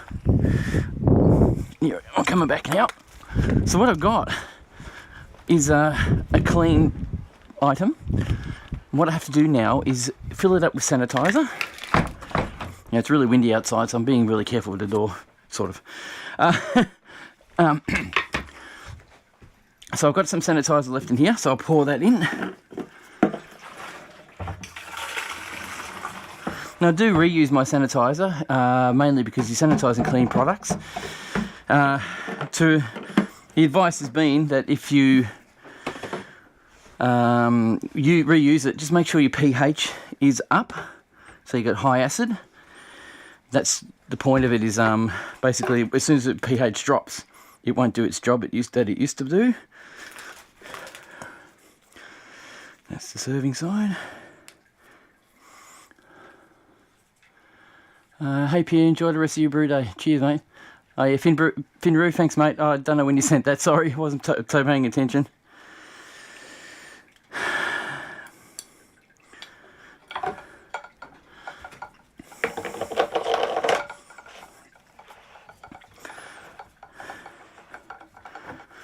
So what I do is I actually push it through. See, this is a Apollo. Sanitizer all through it. It's fully clean now. So what I'll do is I'll actually, to clean these, oh, you can see, to clean these out, I'll actually put a little bit of gas on and just siphon it out through the pipe so that the pipes get a bit of a clean as well. That way all the pipes are clean. And that's how I keep them clean. This one's really good. The Apollo has all the benefits of pressure fermenting. Basically, it has a dip tube with a, what do you call it? A tube where you can put your temperature gauge, sense it down, and keep an eye on the actual temperature of your brew, as well as you can have a heat element. How come that's gone so high? Sorry, my temperature thing over here is on 23 degrees Celsius, which is not what it's meant to be on. Oh, it's probably because it's warm in here. It's warmed up. So I'll sit that there, let it soak for the time being, probably an hour. That's clean and ready to add fluid to. I'll tip the rest of the sanitizer out, and we'll put our fluid in. All right. Our grains are drained. Now, I've been told, and I've heard, not to squeeze your grains.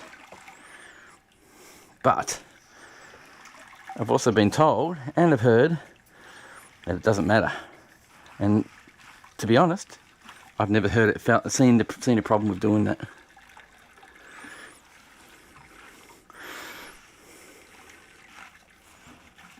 All my beers seem to taste alright. You might get a few more tannins in there, maybe.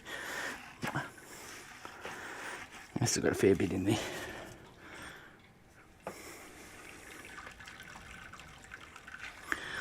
It's hot. There's a lot of fluid in there still. I'll try and get as much out as I can. And temperature is up at 81 degrees Celsius. I've got a hop spider, which I'll use. I don't normally use it, but I really want my brew to be clear. This one's going to be a nice one. So there's my hop spider, which has got a dead earwig in it.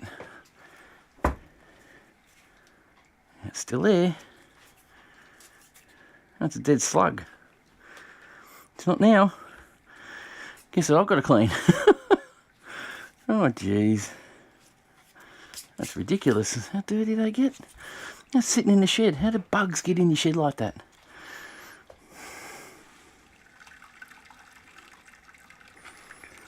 I wonder if I'm trying this. You guys can see what I'm doing, I'm sure.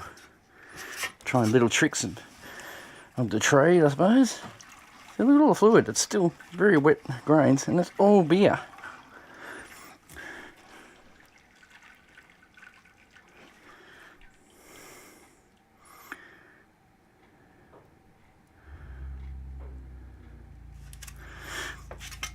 Alright, so what I'll do, that's as much as I can get it at the moment.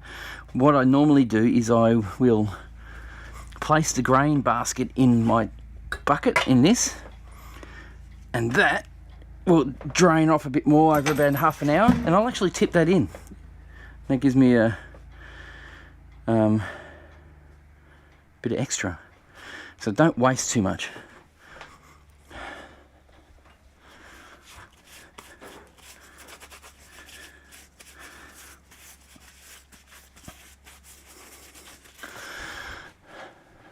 Okay, we've got Rob Lee. Hi mate, I have the still running, so I'm in and out. Huh, that's fine. If you got the stream going, that's awesome. Thanks, mate. So what we're at, we ended up with about 30, 29, 28, 27 litres left. And that's going to boil out. Oh. And it's going to go to 100 degrees Celsius now. So I just realised I didn't set that to go.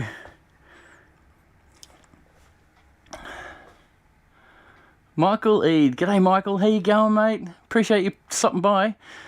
G'day Pierre, or good day Pierre. And Simpler Homebrew community. Yeah. Michael Eade's a member of my channel and one of the best members I've ever had. Oh, I haven't had a lot of members, but he's one of the best, or he is the best. He sends me gifts, he's unbelievable, he's a great bloke.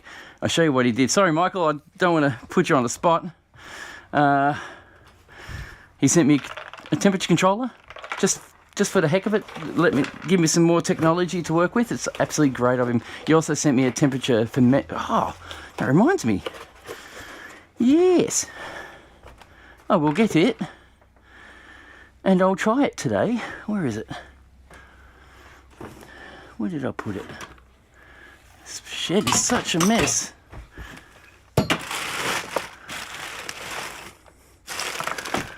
I put it in a safe place. Oh, it was in this box. Oh, there it is. I knew I put it in a safe place. He also sent me this, which is a Bluetooth thermometer, a wrapped Bluetooth thermometer. And I haven't actually opened it properly yet and turned it on, so it's all still in its packaging. And he was saying that it does work without being connected to anything, so I'm going to try it today.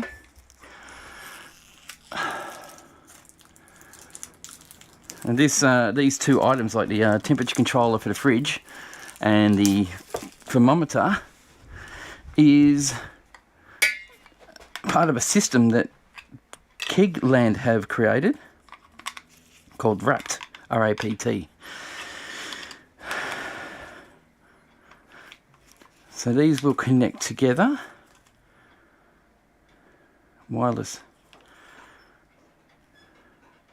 barbecue. It says wireless barbecue. How cool is that? So it's actually giving me a temperature of my water. 35.6. I'm sure it's hotter than that. 55. Let's see if it's the same as the grandfather. 75, 80.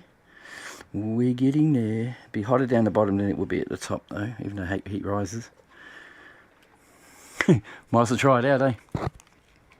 84.6. So it's slowed down now. So I don't know if you guys can see that. Saying 85, 86. Graph over system saying 86. 86.1. Look at that. It is pretty accurate, I can tell you. So they're saying the same temperature. That's awesome. So I was going to try that in my mash, and I completely forgot about it. It was going to be a new item to try to see how my mash worked out.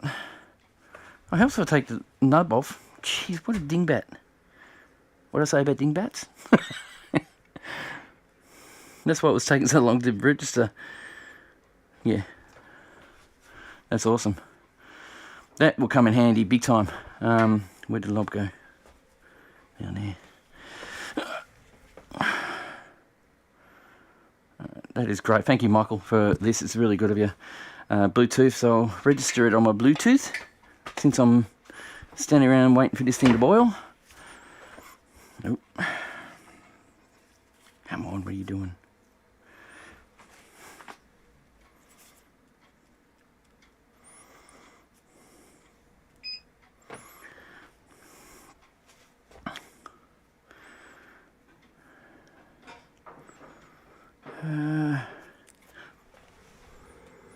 It's smelling okay. It smells like plasticine. I don't know if you guys know what I mean, but it smells like plasticine at the moment. It might be my sense of smell too. Now let's see. I get a wrapped controller. We're going to bore you here. We are probably boring anyway, but still. Where the hell is it? Pardon me. I tried to connect this to that thing before. It just decided I don't want to be connected to that anymore. So that's the only thing. Their software isn't awesome. I think it still needs a lot of work. Add new device. Temperature control pill, fermenter chamber, Brazil. Oh yeah, so.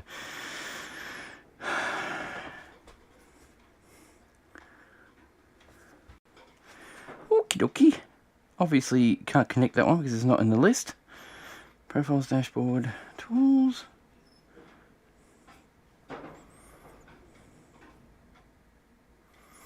Yeah, okay, so I'll use it without it. You can't actually connect it to your Bluetooth system. Oh yeah, it's really cool. Sorry guys, I'm just mesmerized by quality. Sometimes things are just awesome and you just want to see it. It wouldn't work. So I don't know if that's meant to be for the cable. We should see, won't we? Definitely not for the cable. Oh, it might be. Seems to be going in there, alright.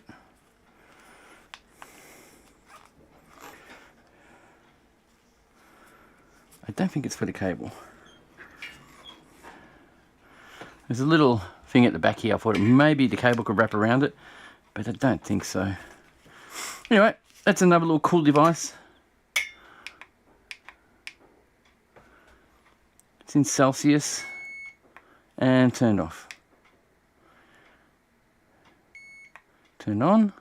I know it is on. That's it.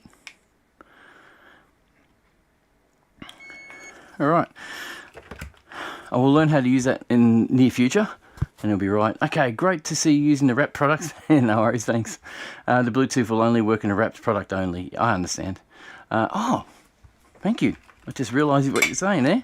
Can you go to your temp controller and settings and bonded? Yeah, I'll do that now. I just realised what you mean. Okay.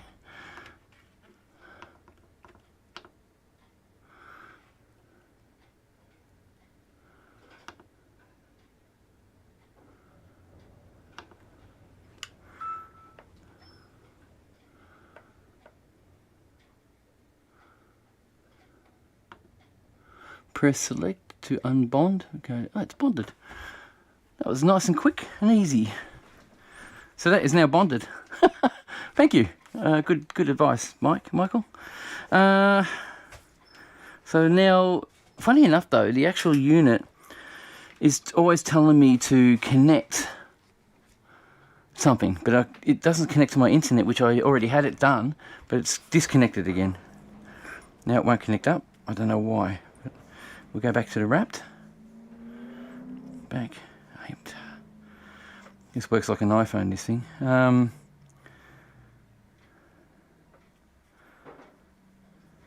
we go. Set. Loading.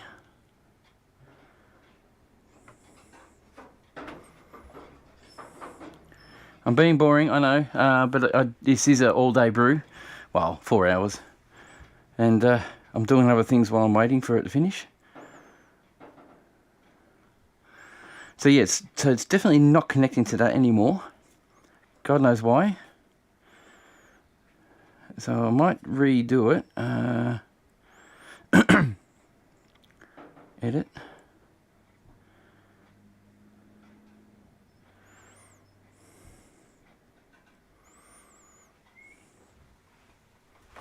Oh. Just be a sec, my wife's about to go to work. Back.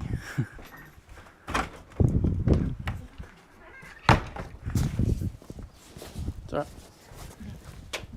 Love you. Have a good day. Good. Those cloths, you know, the ones that you wanted to wash? Yeah. Yeah, I've washed them. They're in the Okay. washing machine. So can you hang them? Yep, Yeah, I'll do that. alright. No worries. Alright, love you. Love you too. See ya. See ya.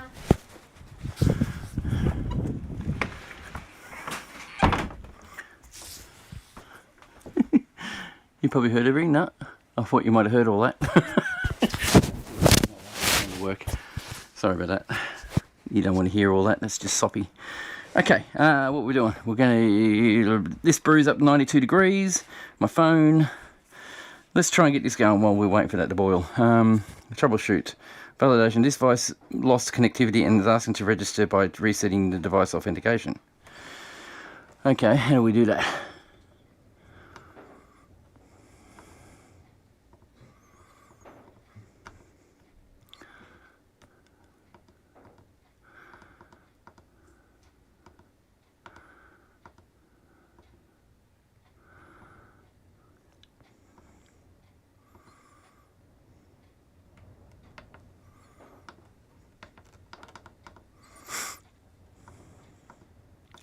Well, there's a lot to go through. Zoom, metric, show, graph, temperature sensor, check the OT update, clear registration.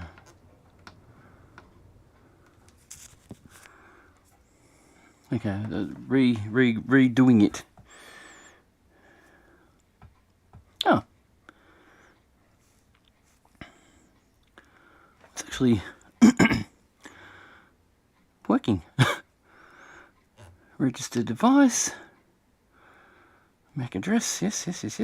New device, temperature controller, next.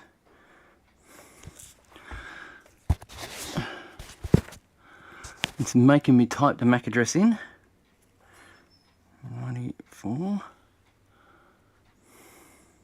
E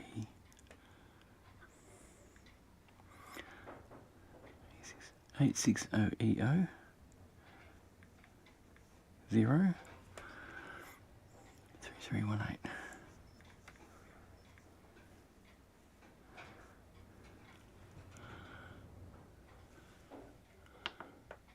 Oh, let's say the validation code. 18. No validation code. Okay, go. Next.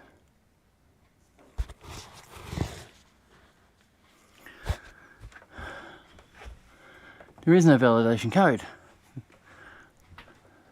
Don't target to hang the washing out, mate. No worries. Sorry, Michael Lee just said, don't forget to hang the washing out, mate. He's right, that's what she said. Don't forget to hang it out. 94 degrees. According to both these systems, they're exactly the same, so they're really, really accurate. All right, I've got a problem with the connecting this. It's asking me for a validation code, and I don't have one.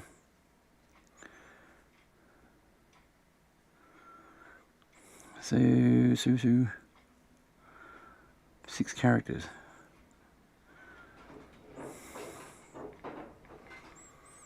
See if that works. No, it doesn't.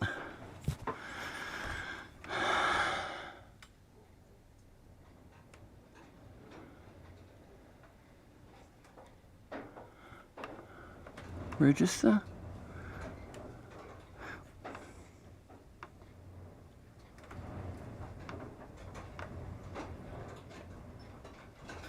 Oh, I have to go in the wrapped portal first. That's a pain in the butt.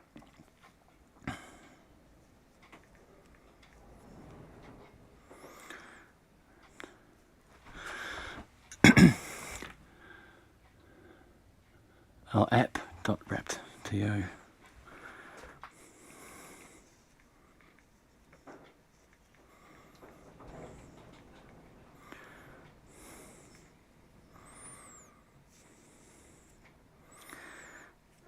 wait.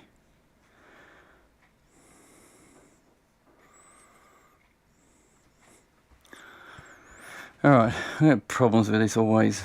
Now we've got something else going on. It's saying that it can't enter the Raptor portal. It's IO maybe. It is IO, idiot. That's why I can't enter it.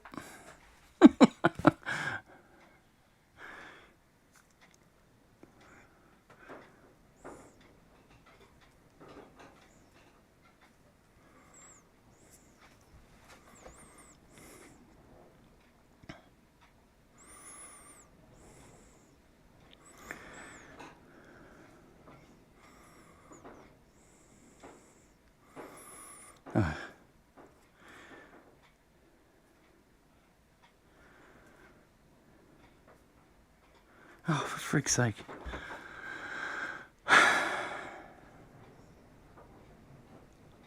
Look like Wrap just dropped out. My God.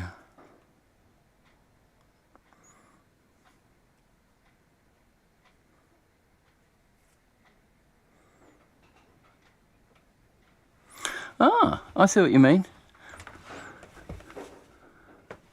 So, but it hasn't appeared.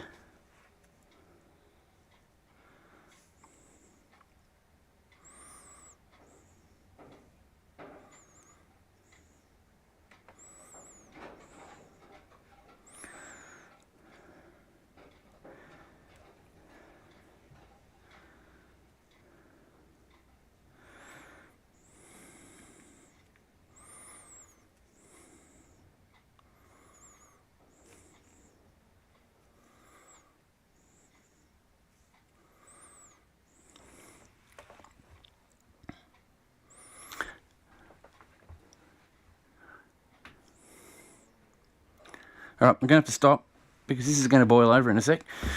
Alright, I'll give that up for a sec. We'll clean that. Holy jeez. That can be distracting. Look at the foam. Where's me? Hello.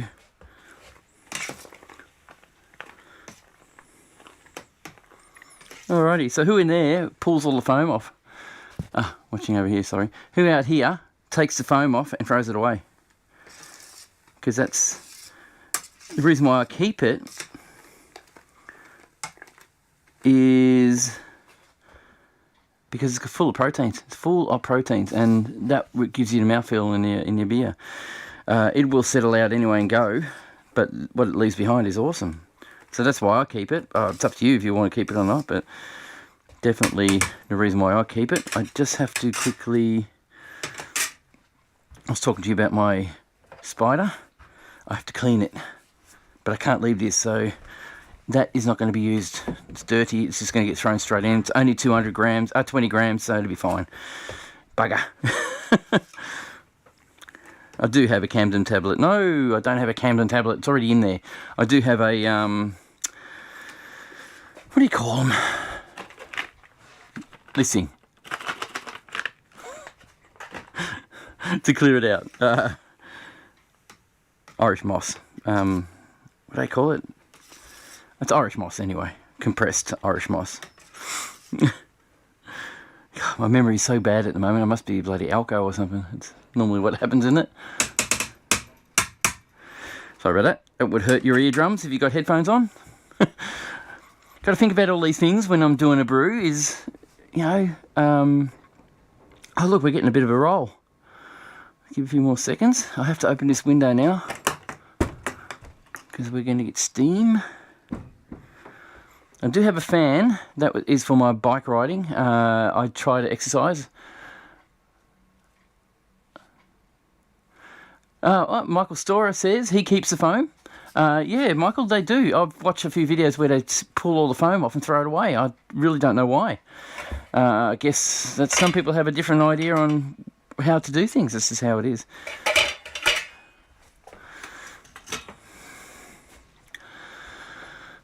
Warflock, thank you. Warflock or Warflock. People call this wort. Some people call it wart. It depends on how it's spelt. Thank you, Michael, by the way. You're a great help, mate.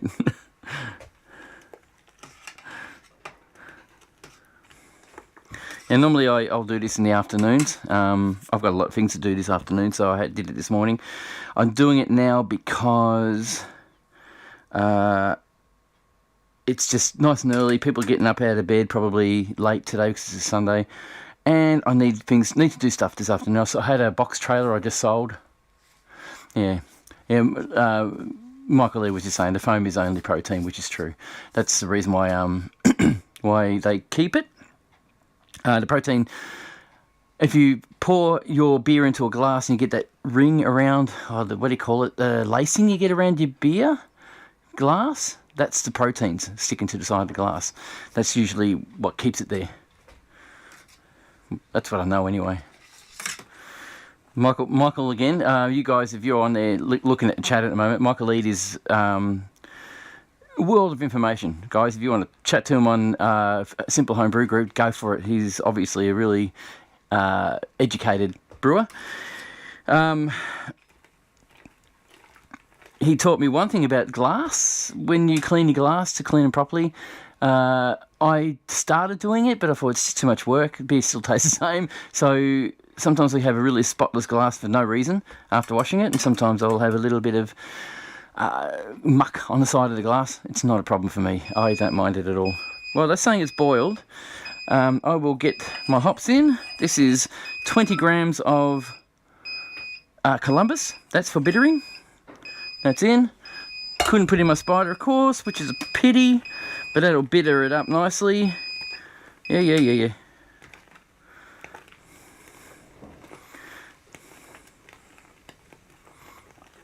Stir that through. Bloody window. I've got a there's a window over here. I've got to hook it up, otherwise the wind's going to blow it open, close and shut all the time. So there's the hops. That's all ready to go. It's boiling. The temperature boil has reached. Press start. We will now press start. What? Oh yep. 60-minute edition. Yep.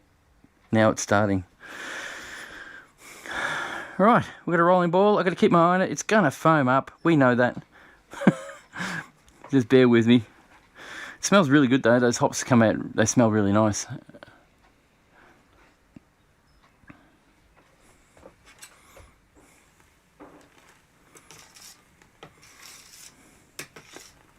I don't know how long, I don't know if any of you guys can tell me. My hops that I'm using now, I've been in the freezer for about a year. Maybe 8 months. I don't know how long they last in the freezer, but so far I haven't had any issues over time. It's just worked every time, no problem at all.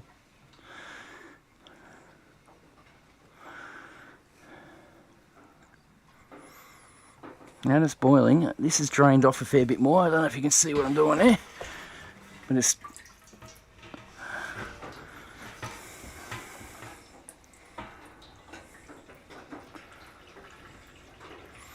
I'll just hold that there for a bit. It's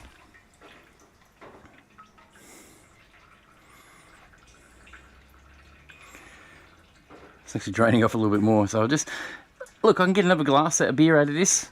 I'm going to do this.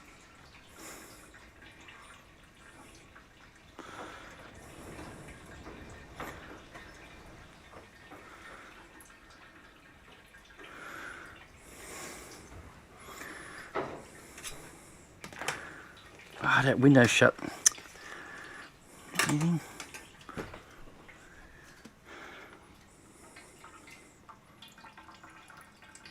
Leave it a bit longer. Just let it sit for a bit longer. It's still draining off a fair bit. Like I said, I'll give that till about 50 minutes to go, and I'll just pour the excess fluid in, and that'll boil out too, so that'll be fine.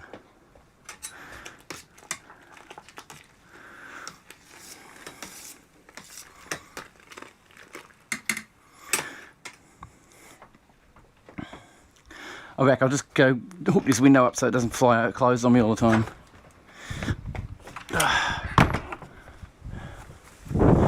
Wait.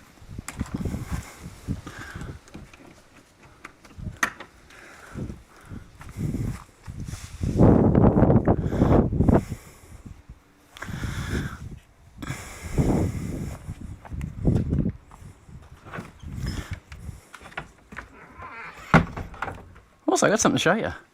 My daughter bought me some hops, real hops, to plant in my garden.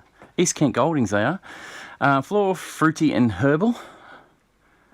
4.5 alpha acids. She and I are going to plant that. I don't know how I'm going to do it yet. I need to make a trestle or something for it and plant it. I've never grown hops before. My plan was to grow hops eventually, but it wasn't intending on doing it early. But this is a good time to start now. Apparently it's got to be oh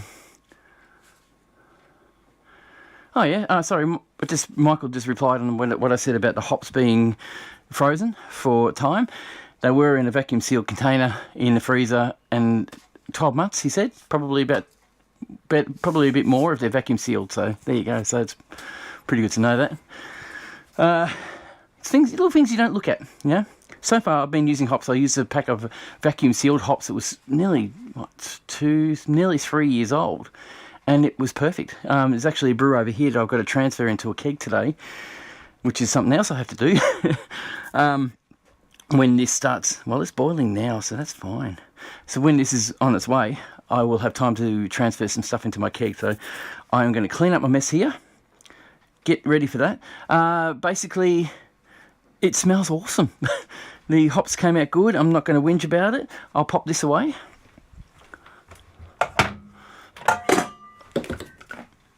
There are my scales. That was my thingy-bob.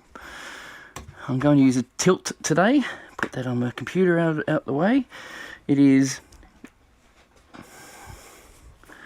We still have a few minutes to go. Pop this over in the fridge for now, out the way. Like I said, I'm running out of room because I've got so much junk that I don't need. And this is being a pain in the butt, I can tell you. I hear you. It's connected. It's connected. It connected on its own. Well, I'll be a monkey's uncle.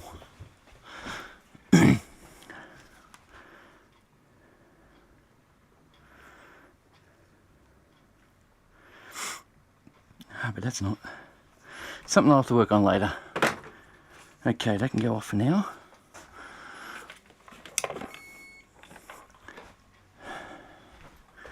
Michael Lee, to answer your question before, I am using a wrapped temperature control on my fridge now. I've been using it since I've got it. It's been absolutely great. I've noticed that the temperature controller has a different temperature to what the fridge is saying, so that's a good... Well, I'm hoping it's good. Basically, if the fridge is inaccurate, the temperature control is going to keep it accurate, so that's awesome. That's so good. It's going to foggy up in here. It is cold outside. It's warm in here though. These boilers are keeping it warm in here. I heard something. So we're going to get a bit foggy in here for a little bit, only because I don't have the other door open. I was going to open it, but it's too cold. Right.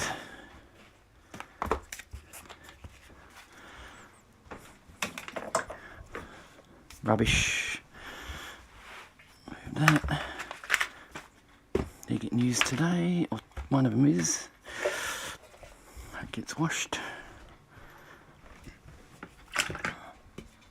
It doesn't. It gets used. Put it in a safe place. Like I said, I think out loud a lot, so you'll hear me talking to myself. Right, now that's better. I'm actually going to make a video on this, so if you guys are inclined to see what happens behind the scenes, it's kind of what I'm doing in a minute. So I'm going to bring my fermented brew over to the center of the room. Take that out. I don't know if you can see that, that's my fermented brew. This one is the one I just released. It was a video that I released on it. I haven't actually transferred the beer yet. Geez, I just mixed the hops through. I might have to cold crash this first. The hops are just, I don't know, can you see that? The hops are just mixed right through. I need to cold crash it to sink the hops to the bottom so I get a clear beer. Alright, that's not going to happen today. That's another job for another day. I'll have to pop this in the fridge. What have I got in the fridge at the moment? Bit disorganised today. Got nothing in here, so that's great. I will cold crash that. Pop that out of the way. I don't need this at the moment.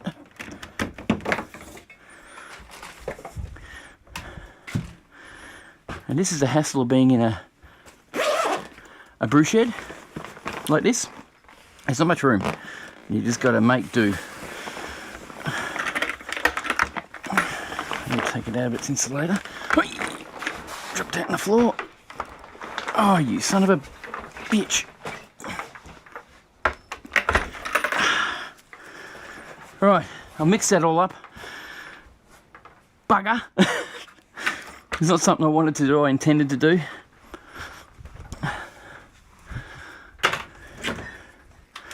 I am going to lift this into here.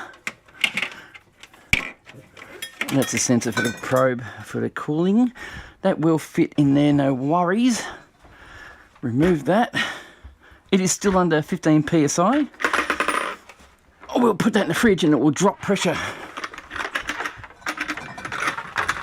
once it starts cold crashing. That's in the fridge. Whew, that was a bit of a workout. So I'm going to use what I had before. I don't know if you can't see that. Here, I might be able to. Just over there. Mat. That's what I'm using for heat. At the moment I've still got my old controller that I use with the probe. The other controller I will be definitely using in the fridge when I do temperature controlling. That'll be awesome soon. And that'll be good. Yeah,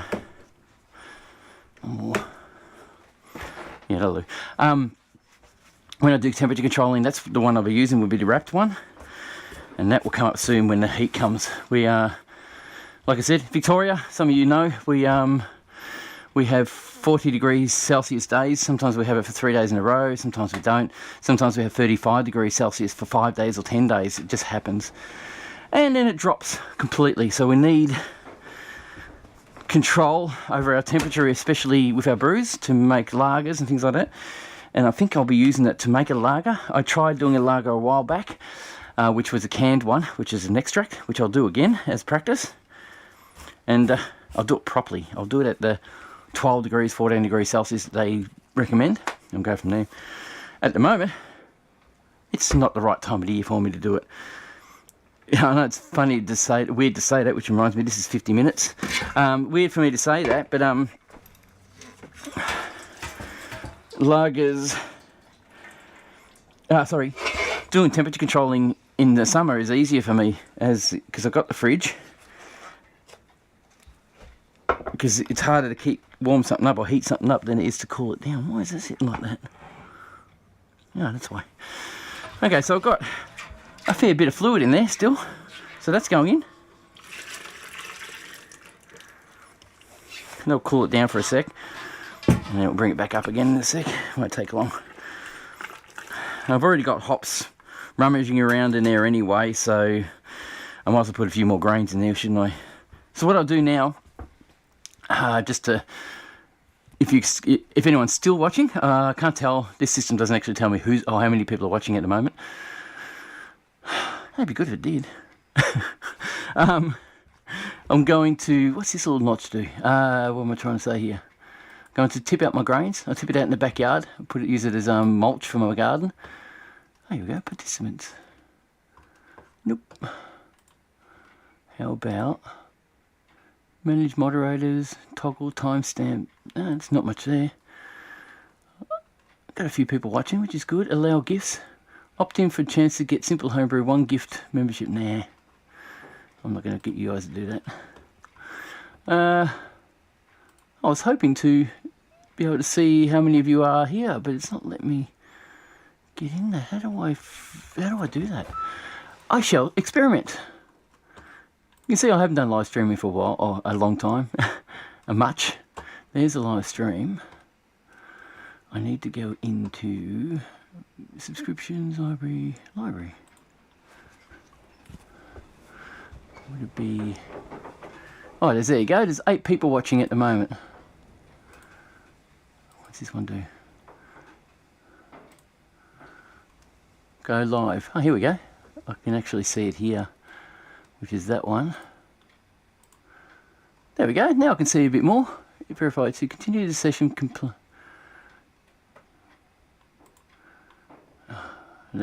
Google is trying to verify that it's me trying to have a look at the stream, which is fair enough.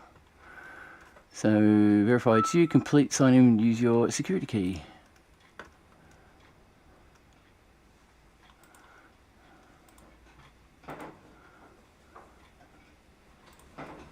What?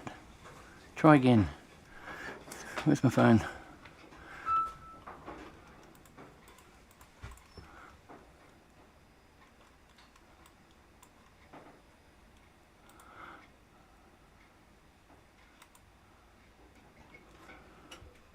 Oh, God. Really? Where's my phone? I'm an idiot.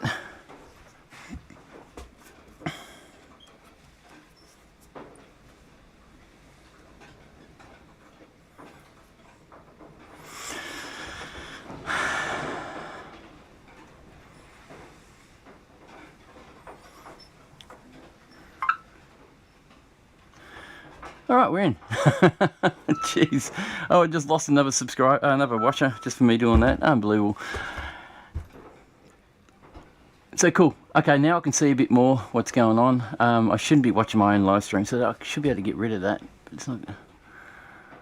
All right. Apparently we've got an excellent connection, so that's a good thing. Been going for 2 hours. Sorry, guys. I know it's a long one, but what are you gonna do? I want to, how do I stop that? I don't need to see that running. I just need to see this. There we go. All right, now I can see a bit more. All right, I'm going to go tip this out in the garden and start cleaning stuff. I was going to do a transfer, but I can't do that now because the beer is wasted, kind of thing. And this is finished draining, it's only got a couple little drips. I'll be back. Whew. I'll let them air out in. Oh, put this one over here.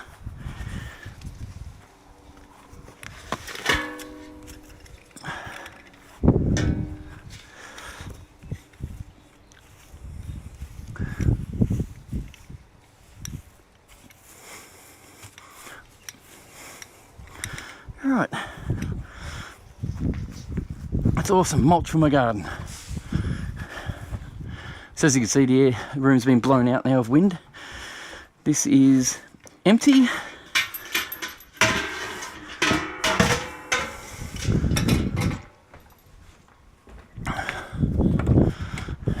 Now I have said this to you guys in the past.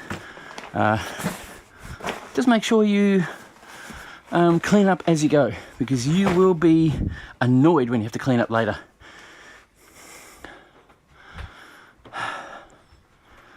Where's the... Because once you do this brew, you think, I'm finished, then you've got all the cleaning to do. And that is the hard part.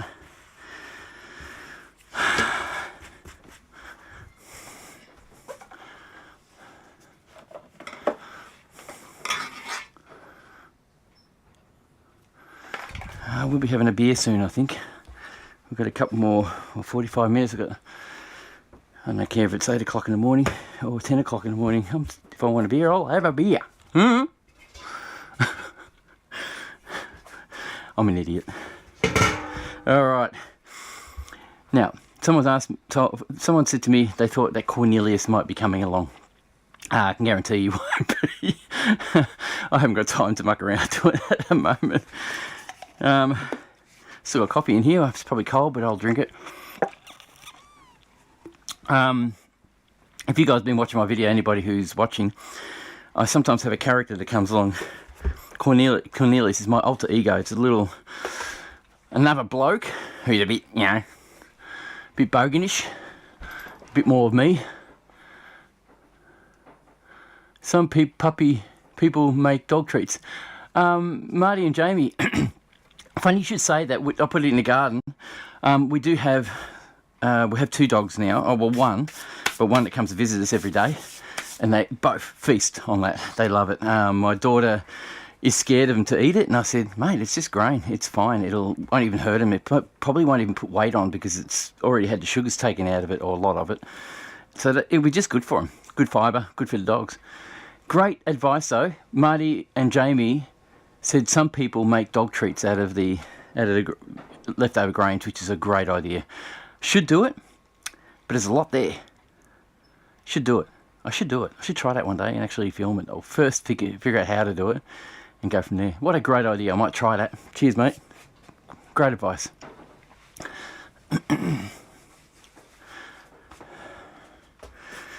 Whew.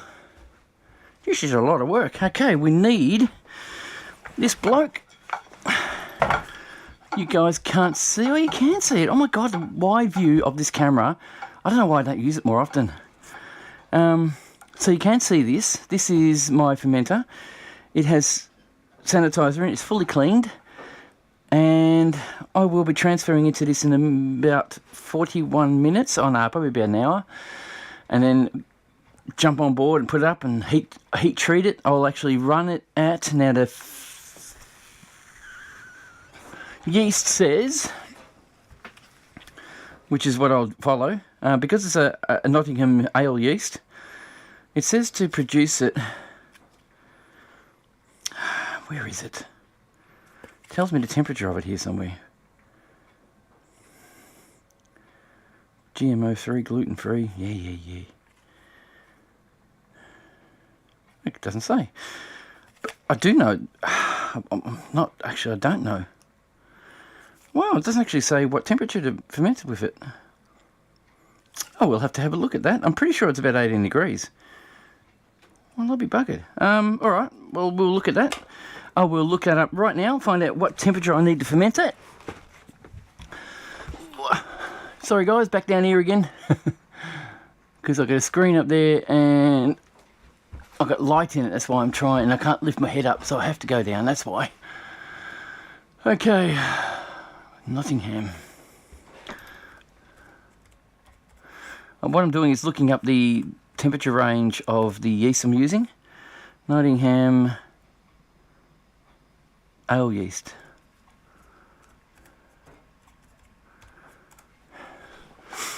And you get this squiggly line. That's the only thing about these GoPros if you guys are watching. Nottingham High Performance Ale Yeast. Here it is. Now the light is blinding me about this result better. What the hell's that? Lulamade. Okay. Or Lulamand. It's loading now. Oh, just...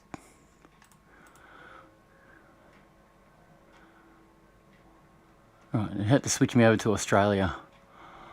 Right, what's it say? It says Lulamand, high performance, versatility, neutral flavour, and consistent performance across diverse fermentation conditions. Make Lull-Brew Nottingham an ideal house strain for producing a wide variety of beer styles through moderate expression of glucosidase and B enzymes. Lull-Brew Nottingham can promote hop biotransformation and accentuate hop flavour. Oh, that's good to know. It is an original heritage strain selected from Lulamane yeast culture. collected with Main Brewing, was founded in 1992. Traditional styles, blah, blah, blah. I'm trying to find the temperature range. Wild yeast, 1 per 10 of 6 yeast cells. Oh, it's 10 million, right, 10 billion, geez. 10.6, that's 10 million. Brewing properties, flavour, aroma, technical data sheet. Sorry guys, this is really not giving me any info at all. It's telling me how good it is, which is good. There you go. Fermentation range, 10 to 22 degrees Celsius. There you go. So I'm planning to do that about 18 degrees Celsius. So I'll do that, which is doable at this time of the year. It's springtime in Australia, and on that, basically, it's still cold. It hasn't gone past 11 degrees today here, so that's great fun. So we still will be able to ferment at 18 degrees for the next couple of weeks at least. So that should be just fine. I'm all happy. Awesome. Right, we've got 37 minutes till the end of boil. What else am I going to do? I'm going to clean up and talk shit still. There's a whole heap of rubbish I've got to get rid of. I've got a vacuum in here. I'll do that tomorrow. This is going up there later. This is my fermenter. If you guys have just joined us, sorry guys, I've been at this for now a couple of hours. I'm doing a recipe of my own. It's got Marisota, which is about 1 kilo Marisota. It's got 4.5 kilos of pale malt. It's got 600 grams of carapils and some oats as well to thicken it up a little bit. It's looking to be an ale that I can tell. I'm using Nottingham Premium Ale Yeast, as well as Amarillo Hops and Centennial Hops. Centennial Hops is the bittering hop that I'm using at 60 minutes, and Amarillo is going to be a flavour hop. I'm going to do a hop stand of 50 grams at 80 degrees Celsius, and I'm going to do a dry hop in 5 days or so when the fermentation slows down. Throw it on top and let it do its stuff. Apparently, I've just read that high performance Brew Nottingham yeast can tend to accentuate the hop flavours and aromas, so that'd be really good. And it's a fairly neutral yeast apparently, so it's really even better. I'm going to ferment it at 18 degrees Celsius. We'll see how that goes, I'm hoping. Let's see how you guys are going. Excuse me. So that's that. I'm on my own at the house. My wife has gone to work. My son is not here. So yeah, I'm here by myself. I do, like I said, I'm a family guy. I have a lot of family stuff. I don't know if you guys know anything about me. If you see my channel, I do express or let it go. I do let it out what I have. I'm a fairly open person. I'll tell you anything. I don't care if I make a mistake. I'll tell you I've made a mistake. If I don't know what something is, I'll tell you I don't know what it is. My family consists. I've got a wife and 3 kids. They all have left home. I'm 54 next month, October 26th, if anybody's interested. I was born in 1968. I'm being open here. So I am 54 next month. So that's, I'm getting older. I was working as a manager at a local automotive store. I'm not going to tell you where. A lot of you who watch my channel do know where I work. And I worked that job for a very long time. And it was long hours and quite stressful at times. And I just needed to take a break. Brewing had became my release and my disconnection from work, and it's been a godsend for my sanity. It's been awesome, and because people out there like you guys, you help me through this brewing. You give me all the information I need and teach me how to brew. It's awesome. This is my story. I've been doing brewing for 4 years.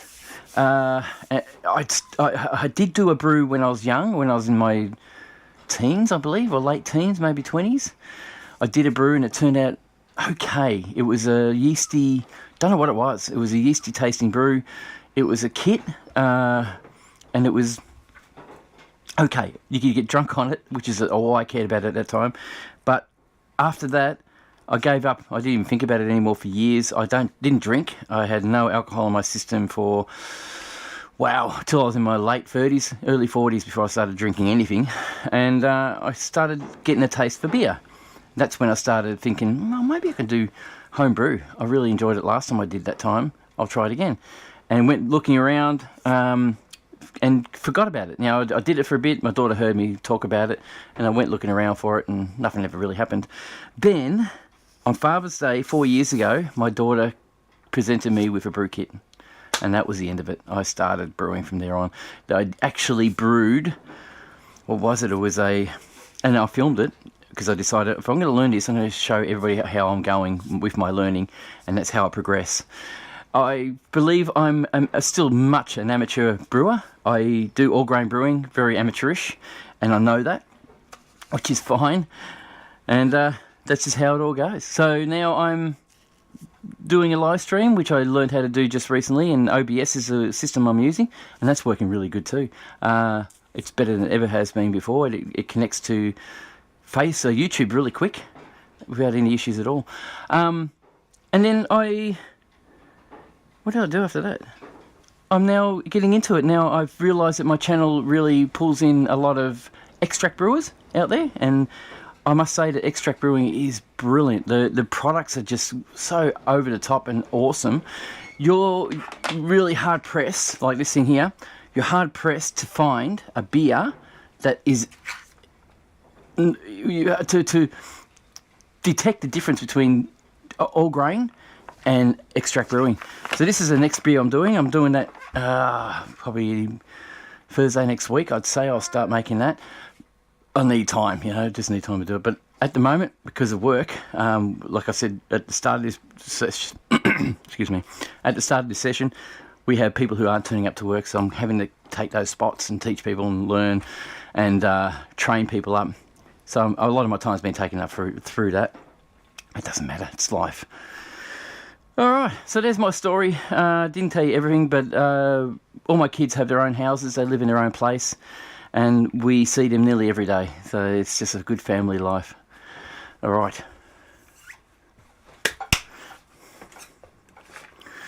This is looking really good. We've still got half an hour to go. I will keep cleaning and make sure everything is up to scratch. All right, that one.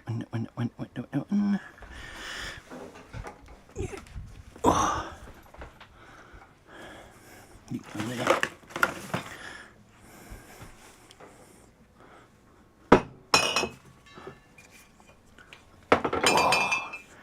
My old body hurts. It's rubbish. It's not rubbish. Parts. It's not rubbish. It goes over here.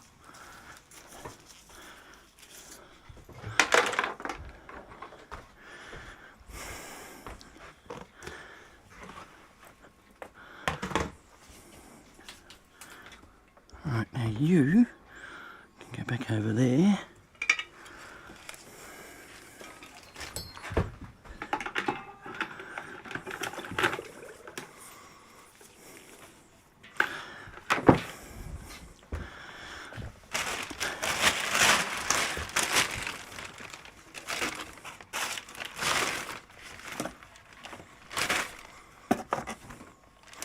It's an awful t-shirt. That.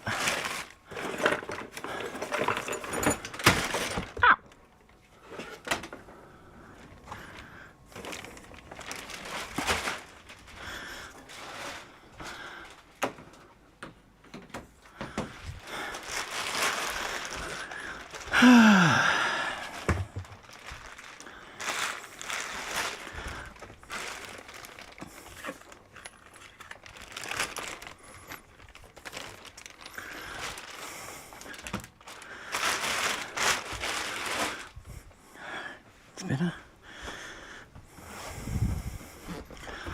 Some air in.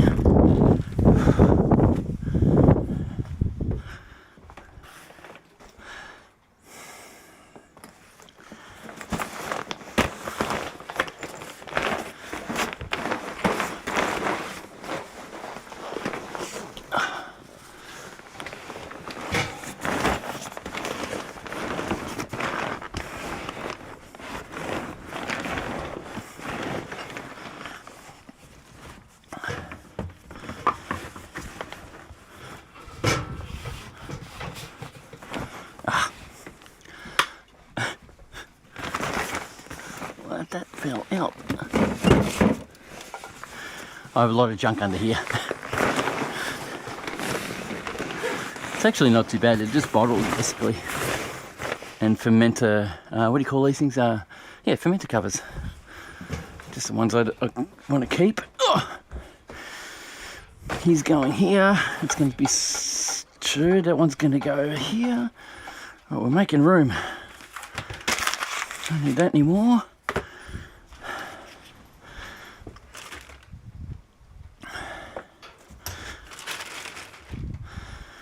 Right, we're getting better. That cup goes over there. Everything that needs cleaning is going out there. So this bloke and this bloke, yeah.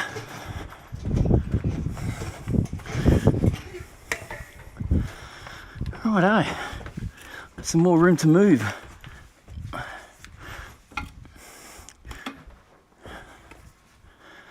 Alright, gloves are very important. I was wondering if you guys can give me some advice.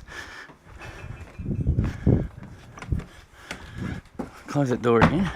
When I did the Anzac beer, I put golden syrup in it. What do you reckon? Do you reckon it'll work? I mean, it worked in the Anzac. I mean, you put it in at the end of boil.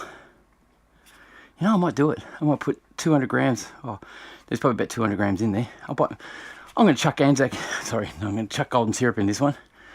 See what I mean? Experiment. See how it tastes, because I liked the flavour of it when it was in it. And it came out really nice. I put about 200 grams in the old Anzac one, and you can taste it. It was really good. I'm going to do it with this one. It's going to come through nicely, I hope.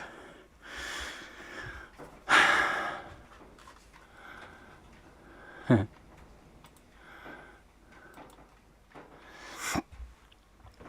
that one there. What I'm doing now, just quickly, you can't see behind the the thing. I'm going to actually change the temperature controller to 18 degrees. Make it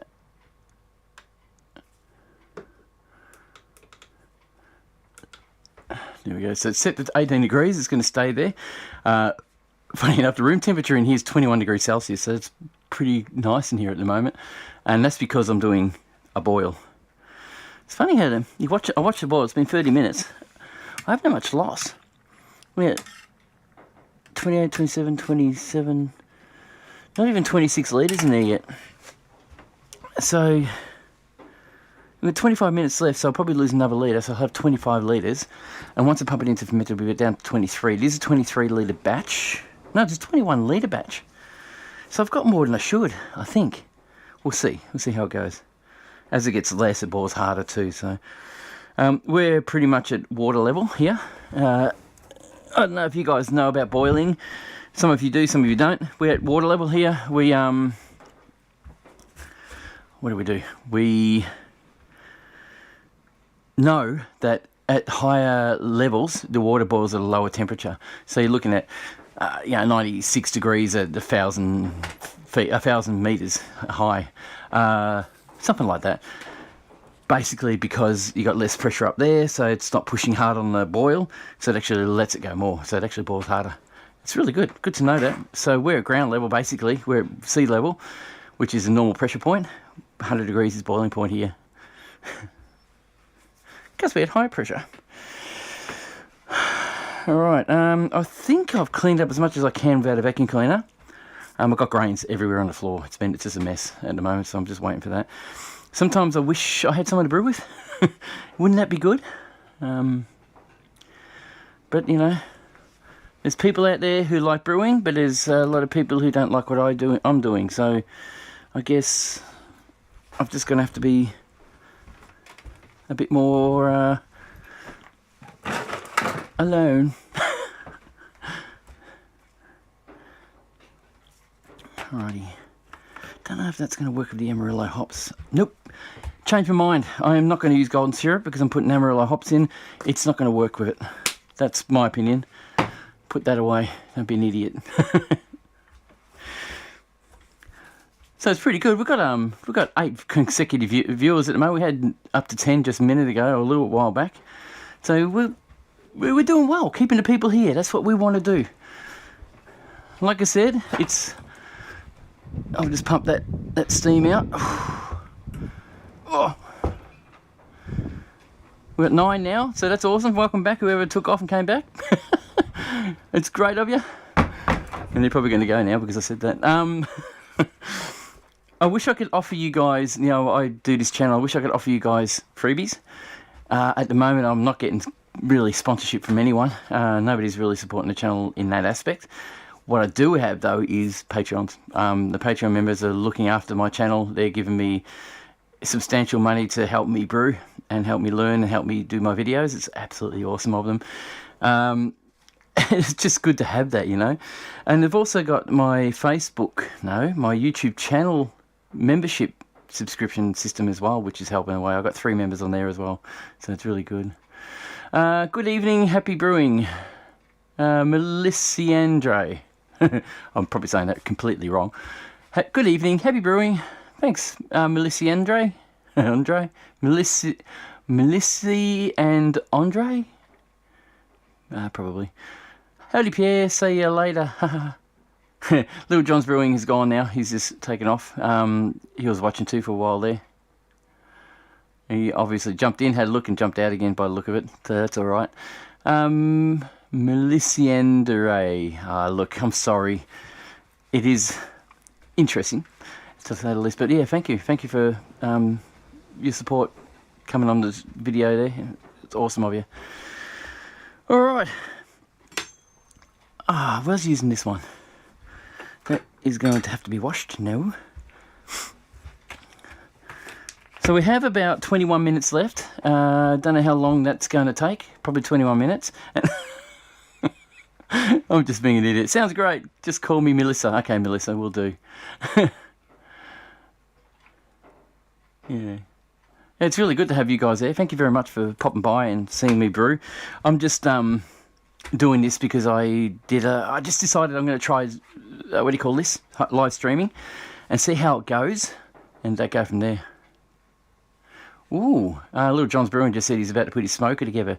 Now, Little John, if you're still there, my son said he was going to come over and cook up a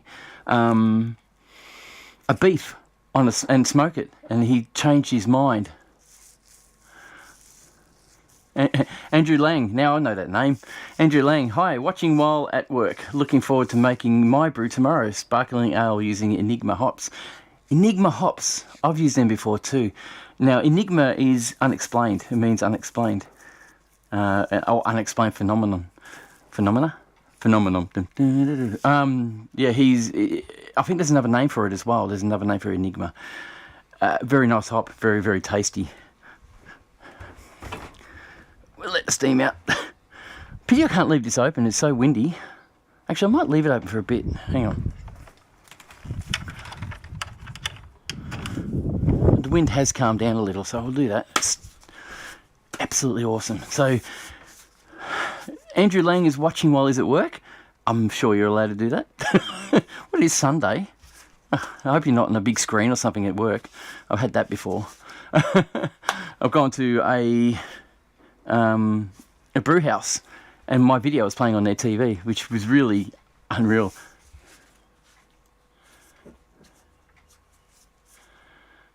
No, Andrew Lang, I haven't had a lot of experience dry hopping with Enigma. I only used it once. I used it I got a brew from Kegland. I can't remember what the brew was. It was a really... Oh, hang on, I nearly had it. It was... I can't remember what it's called.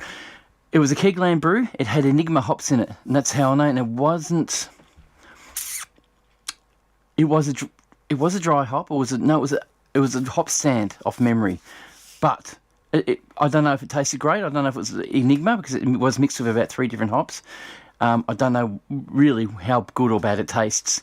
But if you smell it, and it smells really nice, that will equate out. I know that some hops are really good for dry hopping, like Amarillo, which is one of my favourites. I don't know about Enigma, I'm sorry. It's beer o'clock, mate. Tommy F. Fishing. Tommy F. Fishing. He said, is it beer o'clock yet, mate? Look, I just had a coffee. Just about is, you know. I'll go and get one in a minute. I don't care. Like I said before, I don't care. All right, Andrew Lang, if you guys aren't seeing the chat, he just thumbed up. I'll be back. I'm going to get a beer. Just a sec. Oh, I might bore you with a bit of music.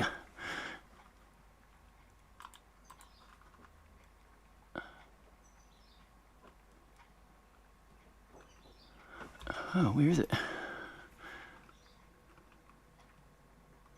Oh. Just a little bit.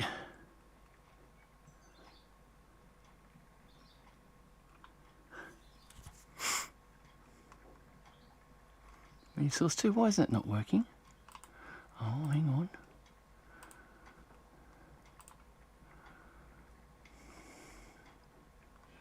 Ah.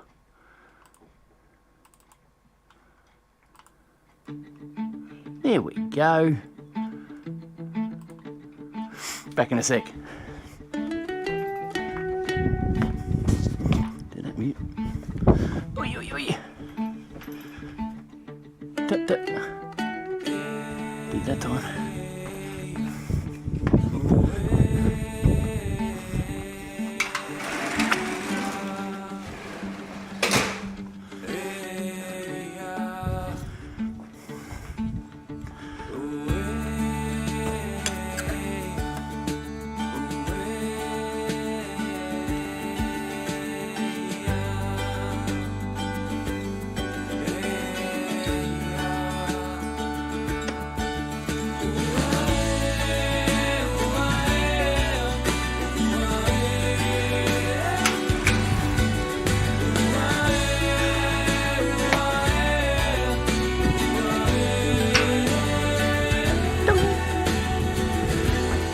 Back.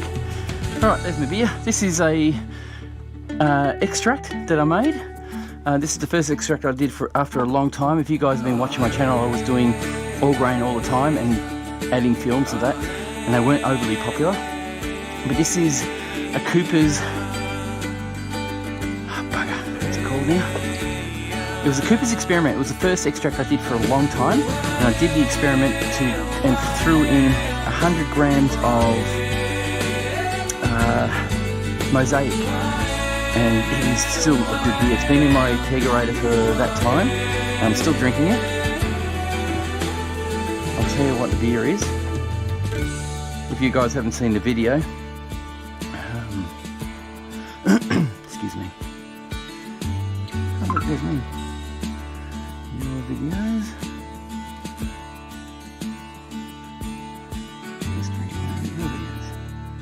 Takes a long time to get in there. So the beer I made was the first Cooper's extract that I did for a long time, or first extract experiment, and it came out spot on. It was a Morgan's, Cooper's and Morgan's experiment. So it was a Cooper's draft, Cooper's lager, I don't know.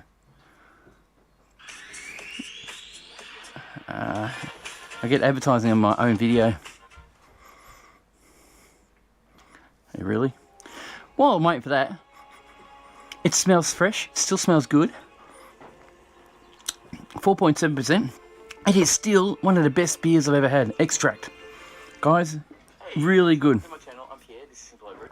If you're interested in extract brewing, I've got a beer. Hey guys, welcome to my channel, I'm Pierre, this is Simple Brew. Can you hear it? Extract brewing, I've got a beer for you. Yeah, I'll play it for you while you... Something I'm experimenting with. I've got a Cooper's Australian Pale Ale. There you go. And I'm going to whack in some caramel and a heap of hops.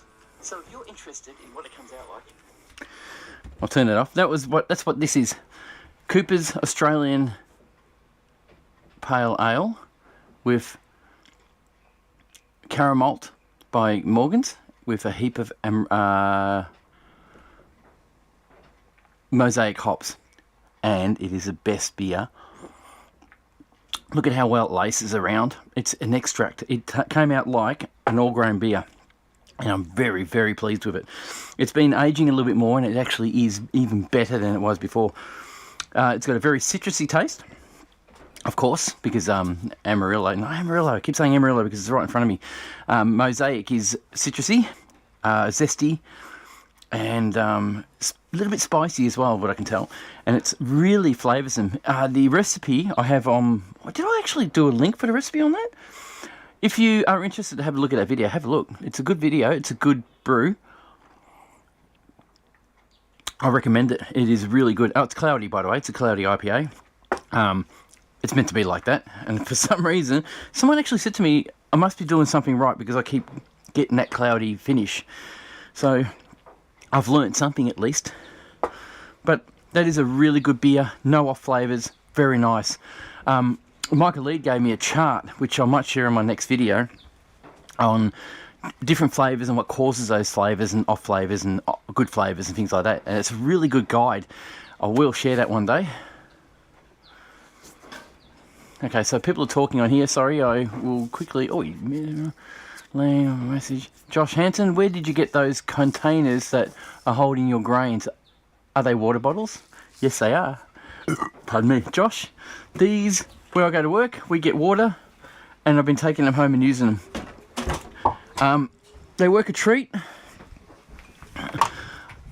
The hard part about them is getting the grains in the bottle. I have been using a funnel, this bloke, but it doesn't really work. It's still too narrow.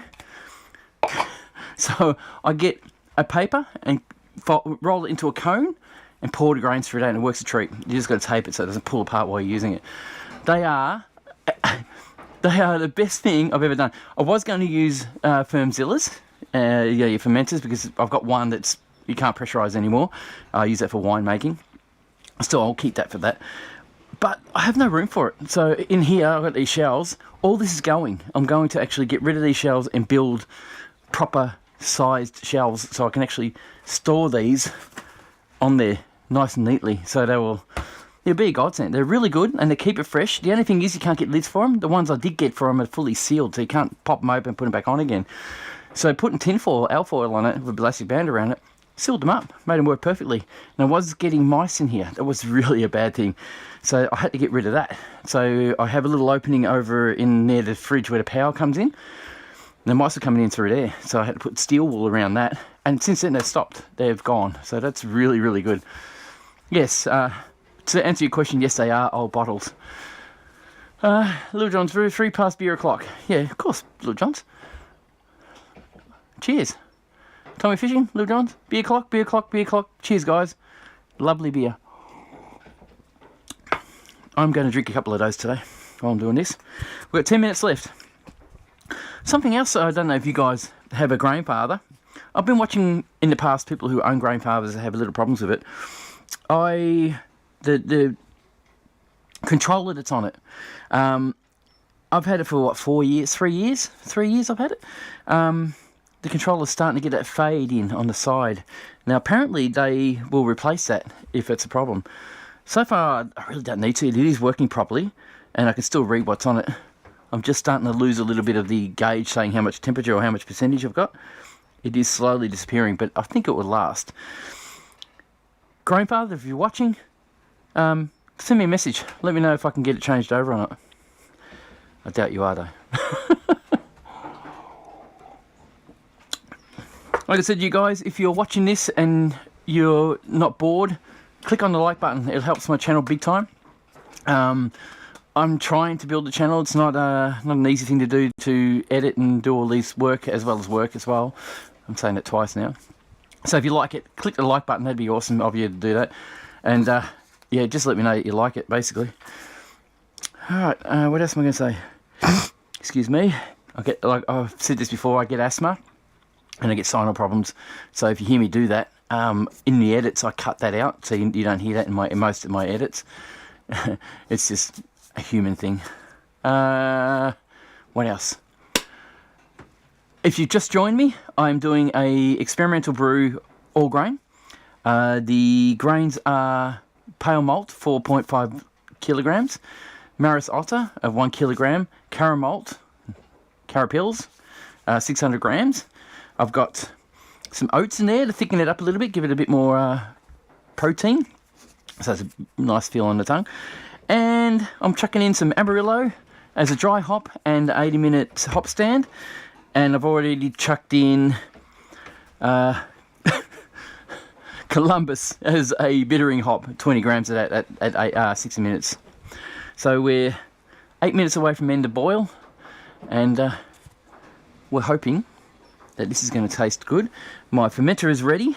I have a fermenter, I have a Apollo donated by the guys over at Keg King. They're bloody brilliant, those guys. Great service from them. They gave me a tour of their warehouses, which is absolutely great. Can't praise them more. I mean, I've had people feedback saying they've had issues with them, but you have issues with any kind of retail company anyway, no matter what or who you are, what company they are. The best they can do is fix the issues for you. I'm retail and I understand it. It is hard sometimes to please everyone. They gave me that free of charge. I did a video on it. If you're interested, I do have a video in my video collection on that. Unfortunately, I can't give you links because this is live. And it's been the best fermenter I've ever had. In the future, I'll be getting a stainless steel fermenter from them. I'll be going down there to buy one. That will be coming in the next few weeks, I believe, because I've just sold my trailer. I had a band trailer, as some of you might know. I have played in the band. Recirculate while mashing. Andrew Lang asked me if I recirculated while mashing. Oh yes, I did. That's what the grandfather's good for. It's actually got the recirculation system, and I recirculate all the way, all the time while mashing, and it keeps the grains at the right temperature. Sorry, just to go on a tangent there. Yeah, so I sold a trailer, got money for that. It's enough money to pay for this fermenter, which I'm going to go and buy sooner or later. I'll be heading down there probably in the next week or two, which, if you don't know, I'm an hour and a half to hour and 45 minutes away from Keg King, so it's always a bit of a challenge to get down there. And what else am I going to say? And of course, Patreons and all that, all the money from there is starting to get transferred into my accounts, so I'll need to use that to buy this fermenter as well, so it's going to be awesome. The trailer wasn't very good, it was an old trailer. Alright, we got 6 minutes left. I know I'm boring, I'm trying to give as much information as possible. I watch Brewers Brew and do live streams, and sometimes it can be pretty boring, but I do like to have it. I do like to sit there and make, maybe on a warm day, chuck the TV on and the barbecue out the back, and watch a brewer brew and make a barbie and just relax and have a beer. It's really, really enjoyable. I do like it. I don't know why, but it's just great watching someone do something. It doesn't matter. I watch people build watches. Sometimes that's a thing as well. I don't know how you guys go, but yeah. I find it very relaxing watching unboxing videos and watching people rebuild a watch or rebuild something. And if you've noticed those rebuild shows, they have they have hundreds of thousands of subscribers and they have hundreds of thousands of views. And they're an hour long, maybe an hour and a half long, and they are watched almost right through. Their view rate is like an hour each video, and that's absolutely awesome. And that's why I think you want to relax and sit back, you watch something like that. Excuse me. All right, 5 minutes to go. We need to start preparing our... Oh my god, I forgot. Oh geez, here I'm yakking. I didn't put my Warflock tablet in. Oh well, we'll just boil it a little bit longer. Holy jeez. Oh, that's a tough tablet. That's a bugger. You're supposed to put this in 15 minutes before. Pardon me. Oh well, what are you going to do?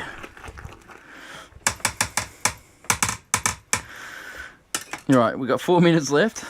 It is going to sit for a little bit, so I'll let that Warflock tablet get through. Damn it! Every time I forget the bloody Warflock tablet. I want it to be a clear beer. Holy jeez. Alright, we'll be right. Now, something else I've learnt. A lot of people want to rehydrate their yeast. What happened then? The camera just dropped out and dropped back in again. Anyway, try again. I want to rehydrate my yeast. Sometimes you do, sometimes you don't. But they say if you rehydrate it and have it in a cup and let it hydrate first before pouring it into your fermenter, it creates a lot more, or helps create a lot more yeast bio, what do you call them? Like a billion yeast cells. It multiplies quicker, and it doesn't shock the yeast as much by just dropping it in dry. I've looked into it a fair bit and found that a lot of people are saying that yes, it will ferment without being rehydrated. Excuse me. It will ferment without being rehydrated. But really the difference is very minimal, if anything. So that's what I've found anyway. I don't know if it's true or not, but I've been doing this. I've tried rehydrating and made no difference to the brew at all. So I don't rehydrate anymore, I just throw it straight in. Cheers, guys.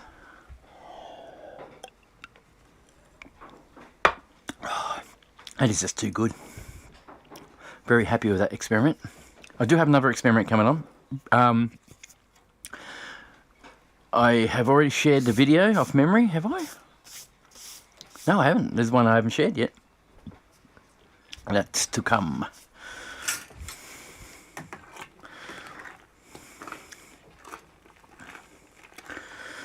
Now, there is another thing I have to do.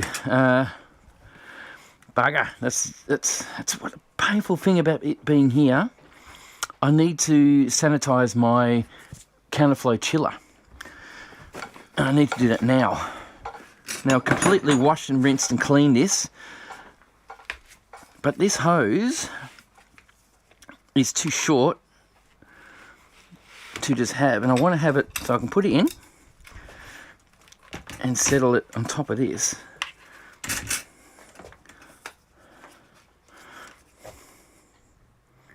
I'll just pump that through first. Or where's the container? I'll just pump any excess stuff out of that. Oh, that's on. What I'm doing is I'm just pumping some excess water out of the hose before recirculating it. There you go. So that's the excess fluids. Now I have to do this to sanitize everything. That's the only drawback of having a counterflow chiller. That's probably precarious and a bit dangerous. The reason why I'm doing it like this and not putting it on a lid is when you put the lid on this while it's boiling, it does not like it. It will give you a hard time. It will basically slip off. So it's going to beep. I'm going to let that boil a little bit longer. What's this? What happened there? Oh. I'm just going to let that boil a little longer. I need to run that for 15 minutes to sanitize. I will do a whirlpool in a minute. I just got to go to the toilet. I'll be 5 minutes. You hear me?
I'm going to lose watches now. Oh, they'll be back.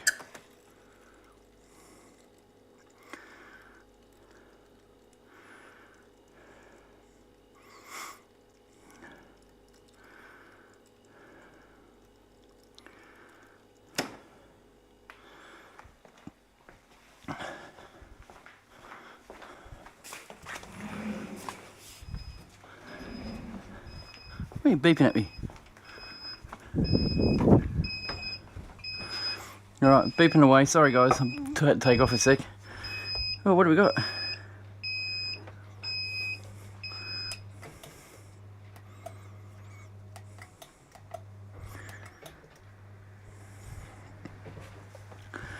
Bloody thing. Right, I've actually, well, there you are. I've actually bypassed the hop stand part. I will do the hop stand anyway, but I've got to sanitize my counterflow chiller because I've been chatting to you guys.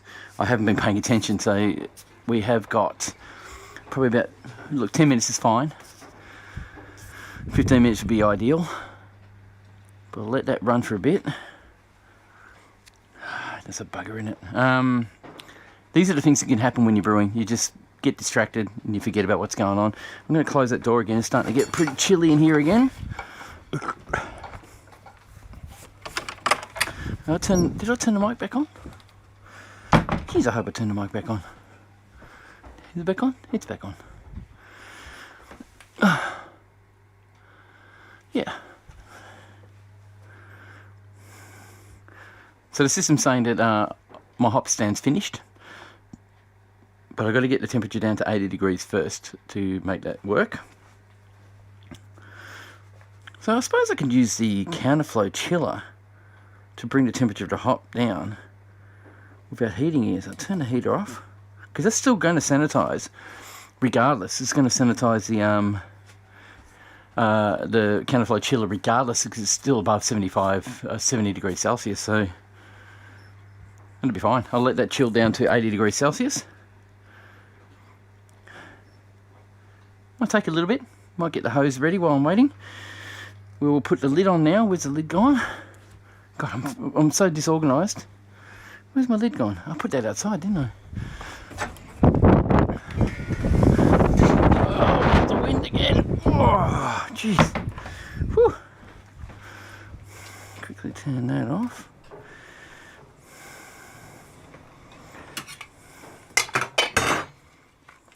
There. Come on, that'd be a pain in the butt. A bit rubbery.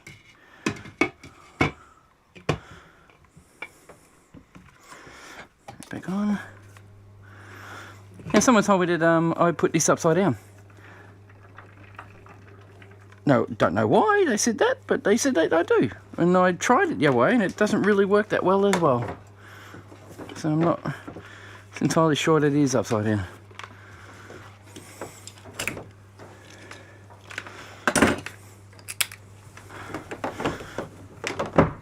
Hang that out the door so I don't get all the water in here. That's right, that's right. We shall turn on the water. Actually, first I'll stream the water to a position that I need it to be in the garden.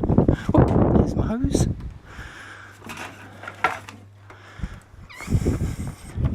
Sorry guys, I'm outside now, just doing it out here. You can hear me, but you can't see me. That's alright if you can't see me, because I'm still talking to you. Hopefully you can hear me that way. So I'm out in my garden. What I'm doing is setting up a hose that can direct the water into the garden so I don't have a flood in my place.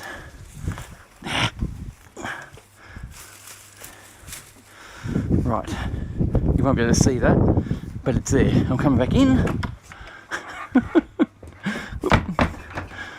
Like I said guys, if you are liking what you see, give me a thumbs up. It'll help the channel big time, I promise. Now turn the water flow on. That'll quickly take the temperature down to 80 degrees Celsius.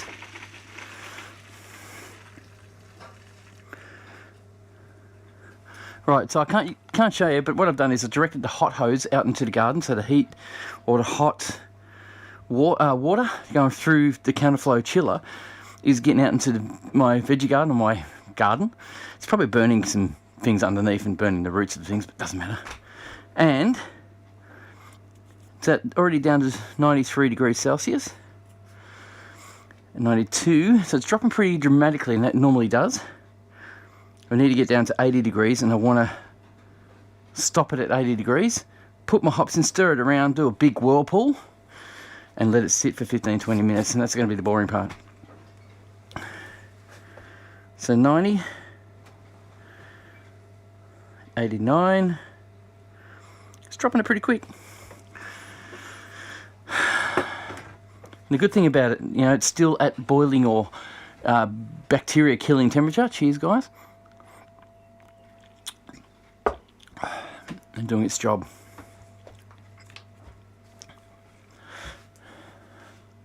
Notice a bit of a delay. Yeah, put my hand over. Doesn't matter. You guys can still see what's going on. I'd like to thank you guys for sticking around and watching this. It's been awesome having you there. A day in the life, 85 degrees Celsius. Should I stop that now? Sorry, I'm distracted again. People have been talking, I haven't been watching. Sorry, been busy. Andrew Lang.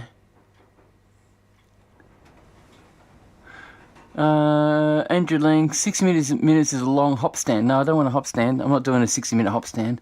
I'm doing for a 10-minute. It's after 80 degrees. Hang on, what's it? We're at 81 now, so I shall stop the pump. Sorry, guys, I'll come and read your things in a sec.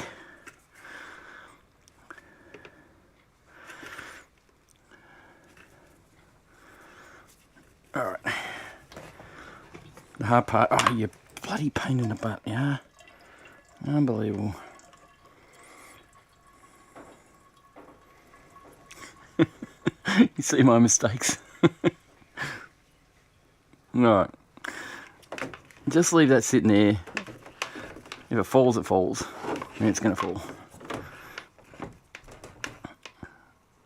No, that's not going to work. That'll do. Now, hop stand's probably 10 minutes. It's at 80 degrees Celsius. I put 50 grams of Amarillo in. It's 80 degrees, yep, still. That's a lot, I know, but I like a lot of flavour in beer. I'll stir that. Oh, look at the cloudiness now. Do my whirlpool.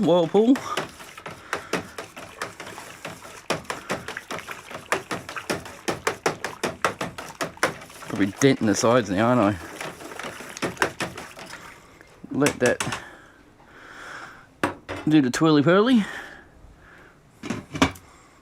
Let that sit there. What do we got? We got just after 1. It's what, 2 minutes past 1? I don't know. I'm recording that's 20. That clock's wrong. Excuse me. Yeah, it's a sausage fest. I'm going to fix that. Oh, where is it? Where is it? 28. There you go. 29. Just fix the clock to be beer. It's beer clock. So we're looking at, I reckon, 12:38.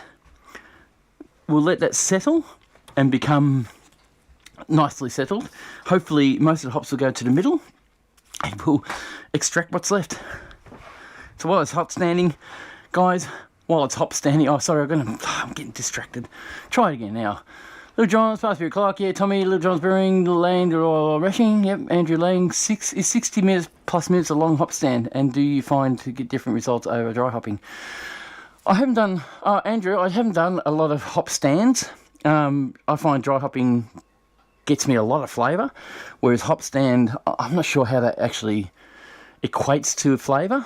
But I'm trying it this time because a lot of people, as you probably know, I do a lot of dry hopping, but I've never done hop stand and dry hopping. I want to see if it tastes different, if the flavour stays in the beer longer. That's the idea anyway. Over dry hopping. Yeah, I don't know until I've done this to see what it tastes like and see if it actually makes a difference. Michael Lee just said, have you put your wife's washing out yet, mate? Well, no, I haven't, but I'll do that, don't worry. 60 minutes isn't a hop stand. A hop stand is basically when you drop the temperature down to 80 degrees. Yeah, there we go. And the boil, say, 20 minutes, for example. So, that's right. Michael Lee was just saying that you drop the temperature down to 80 degrees Celsius, drop your hops in, and leave it up to 20 minutes to extract just the flavours and the aromas. And you'll still get a little bit of bitterness out of it when you do it. What's else? Hop stand is mainly for flavouring and aroma. There you go. Joss Hanton, Michael Lead. As long as the water and the water are going different directions, there is no right or wrong way. The counter pressure chillers. Yeah, that's exactly what I thought too.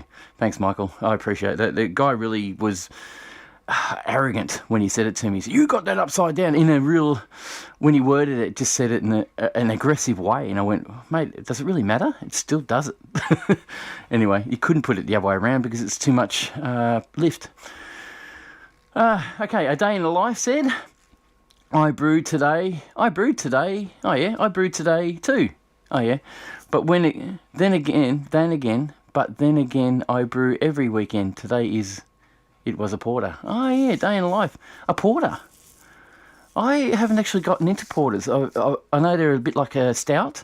Porters haven't been my go-to beer yet because I haven't had time to, or haven't given myself a chance to savour the taste and learn about it. So that's probably why. Porters, a lot of people like it, which is great. I really want to learn a bit more about it first before I go right into it. I'm just not into porters yet. Andrew Lang, I must have misheard you earlier. Oh, okay, yeah, you must have, Andrew. No problem at all. Day in the life, I've been brewing since 2008 and I still make mistakes, especially if I'm trying to record. Absolutely. Recording is, as if you people follow my channel, I have only ever not posted a video once that I haven't brewed. I brew and post every single video I make. Sometimes they're pretty bad, sometimes they're good. And there are times where I do make a lot of mistakes because I'm concentrating on everything else rather than brewing itself. One day I'll do a brew without any distractions of cameras. I'll turn them all off and I'll do it without cameras, you know. Okay, Marty and Jamie, when planting hops, make sure to keep small dogs away from them.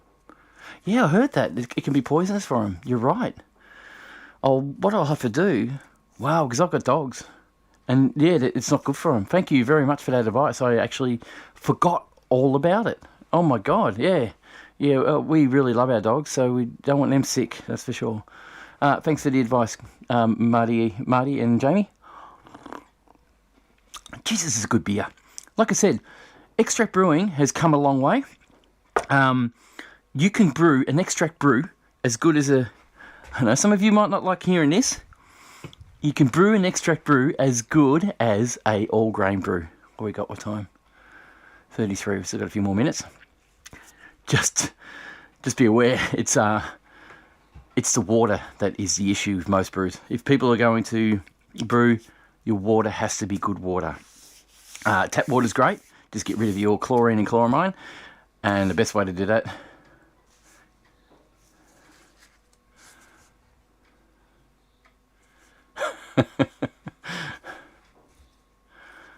Yes, Michael Lead I'm just reading. Michael Lead just mentioned that hops are a very close family to whoopee weed. I know what you mean. They are. They're actually related completely. They're buds. If you whoopee weed, marijuana. You can say it now. It's not that illegal. Whoopee weed. I like it. I'm gonna use that from now on. They look the same. They're basically, the buds are the same as a bud from a marijuana plant. So they are exactly the same or very similar. They do have they don't have the drug in it, the THS, but they do have. Oh, maybe they do. No, they don't. But they do have all the other properties of marijuana. Yeah, good on you, mate. Cheers. It's really good. Yeah, I forgot about that. That's true. Yeah. They are related, and that's also why hops also creates it's what makes you drowsy when you drink it, if you have a lot of hops. And I heard that they have an aphrodisiac effect, depending on the hops. Think about that one. All right, that's clearing out a fair bit. All right, we're at... Open that. Hop stand is just about finished. I will say another 3 minutes and we'll be finished. And the brew is starting to clear out a little bit, which is great. I'm really happy about that. And I haven't prepared my little bloke. I'll use the thermometer that Michael Lead had supplied me to make sure this stays... Oh, I haven't got an inline thermometer. I'm thinking out loud again. Andrew has... Oh, hang on. Someone else is speaking here. A Day in Life says, yes, they're cousins. I grow them both. Oh, sorry, mate. I shouldn't have said that out loud, should I? Andrew Lang, have you ever tried Brew Pale Lager? No, I haven't, Andrew. Lager's a new thing for me to do. I know that they're a bit more work to do. And I do really want to have a go at doing it because... Lagers are nice. They're a very nice beer.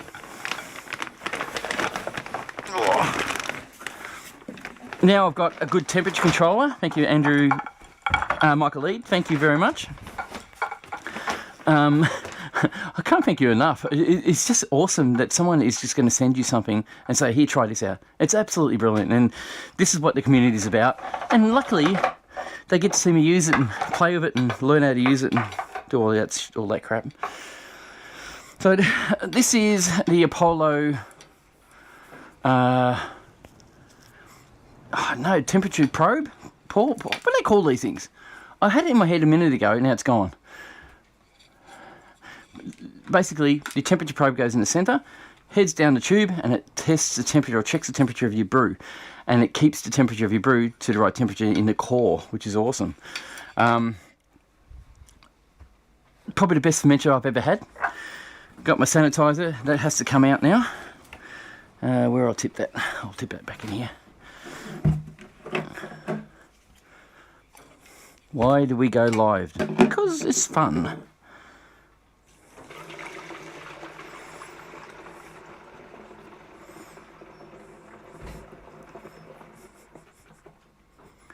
Okay, that's right. Lid back on. I now will grab my sanitizer spray bottle because I'm going to start needing it. That is, can you see that? Don't know, no. That is my, I bought this from Autobarn. This is a chemical safe spray bottle, and it's been a godsend. I used one that wasn't chemical safe and it just fell apart. So that's good. It sprays in and out. So when you push it, it sprays. When you let it go, it sprays. I don't know how it primes, but that's what happens. This is ready. What do we got? Hop stand finish. We've got 28 now. Yeah, that'll do. 38, I mean. I'll connect this back up. Like so. Pull that back through. Pop that in there. Nope. We'll circulate that and drop the temperature. So we need to get it down to about 18, 20 degrees. So I will now start circulating that to drop the temperature again. Turn the water on. No leaks, no mess. The only thing is, by doing this, it might stir it up a little bit, which is I'm not overly keen on. Excuse me. I don't want it stirred up, but it's going to have to happen. Damn. No, it's alright. It'll clear out. It's fine. I've just got to give it time. Make sure I do a cold crash when I'm finished. This is how I nut things out and try and process things in my head to make things work. I just talk about cold crashing. I'll try and get it. If I can't clear it out initially, which sometimes does happen, I will cold crash it later. Now, to try and clear it out a bit more, and then I'll age it in my keg. Excuse me. I'll age it in my keg longer to try and get it down. Aging really is vital to brewing. I have learnt that big time. I used to do my brews, keg it, get the gas in it, week later drink it. And yeah, sometimes it tastes really good. But, like this one, it wasn't great when I first kegged it. It had a really off flavour in it. It didn't taste clean. And the aroma wasn't there. It's got an aroma. It's been there for over a month. It's still got beautiful aroma in it. If you age it, it tends to help all the molecular molecules merge and attach to each other properly. And that way the flavours start attaching themselves to the particles in the beer. And it just seems to make them work. You know, they just really taste great. Thermowell. Thank you, Day in the Life. A thermowell. That's the word I'm trying to think of. Dip tube, Michael Lee, dip tube, same thing. No, dip tube? Yeah, dip tube. Would you call it dip tube, Michael? Would you call it a dip tube? Yeah, you call it a dip tube. Thermowell is the right name for it, though. Yeah, thank you guys. Thanks for your advice, your input there. Awesome.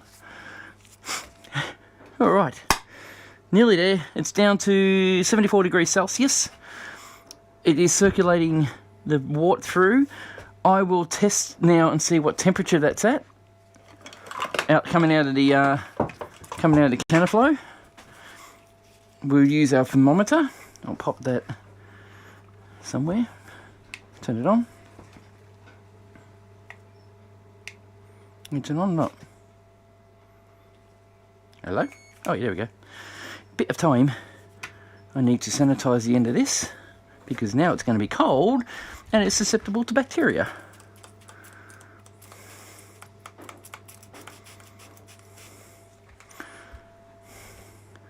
Alright, it says it's 18 degrees in the shed now. Bring this up. Oh, it's right in the wrong spot, isn't it? The thing's cool. We'll just pop that in there. Where are we at? Oh, look, it's a 16 degrees Celsius. I am going to use that. Stop that pump. We will pump it in. I will shake it up. Shake it up. Alrighty, that's transferring. That's good. Okay, I will shake that up when I'm done. When I put the yeast in, I'll shake it all up. There is a thermometer on the side. I'll chuck this. Actually, I won't because it's not a probe. It's not long enough. So that's 16 degrees Celsius running out of there at the moment. That's because our tap water is so cold at the moment. Quickly wipe that. Oh, my cloth's gone. You didn't see that. You didn't see that.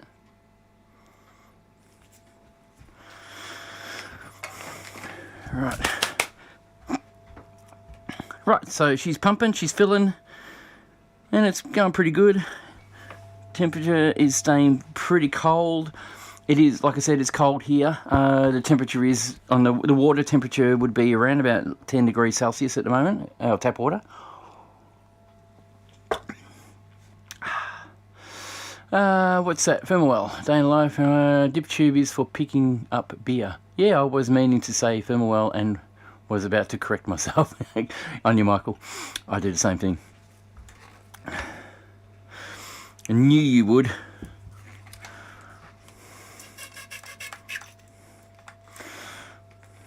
I've got to take a sample, so I'm going to sanitize this as well. If you guys haven't seen this, when I went to Keg King, they also talked about something they invented. Now, I know you guys like, some of you like both companies. It's okay. And I like both companies as well, don't get me wrong. But some of the innovation that comes from Keg King is amazing. I'll get another clock. I can't find the one. I must have thrown it away. Like this, which is a quickie. It's a device that's made to get quick samples from your beer or from your fermentation. Just clean it out. So what happens is I can now put it in the keg, pressurize the keg a little, and get a sample from this. And this is called a quickie. It's a little device. You guys probably don't, or you've probably seen it before. It has a screwable lid, so you can actually open her up. It's got a little washer on it to seal it, and you can clean the thing out really well. And then throw a hose to grab a sample and just throw it on the end. That's all you need. So when you use it, you pop it on your outlet, push down on it, and it actually gives you a sample quickly out the end, so you can fill up your beacon for taking a sample for. And why I'm looking around is my beacon's outside and it's still dirty. I have to clean it to get a gravity reading, and I haven't done a pre-gravity. I'll get a gravity anyway. I'll be back.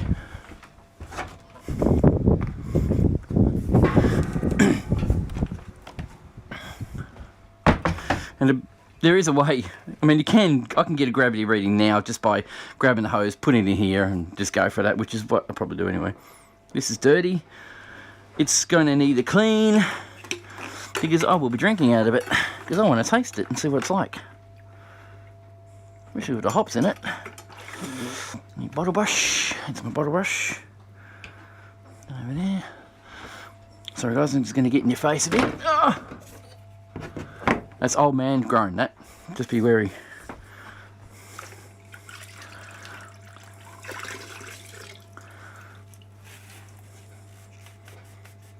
I don't know if you can see this, but I've got a bottle brush. This is a horsehair bottle brush. If you guys are interested, this is the best bottle brush I've ever had. Horsehair, it's still the old-fashioned type. Don't go for those nylon crappy ones. They scratch things. They're a bit more harsh on plastics. This one is definitely not harsh on plastics. What we got? We're down. We're up. It's filling. Oh, just bend over here. We're looking at the temperature around about 16 degrees, 18 degrees Celsius, which is awesome. And the level is, what is it, 10? We're just 7.5 litres already, so that's good. You guys can see this, can you? You can just about. It's not too bad. Actually, I might tilt the camera so you can. How's that? Is that better? Good on you. Okay, we've got more talking here. Let's see. And Michael, dip tube. Yep. Dip tube is for picking up here. Yep, we know that. I would send you an excellent porter. But I'm pretty sure you're in Australia. You are right, day in a life. I am in Australia.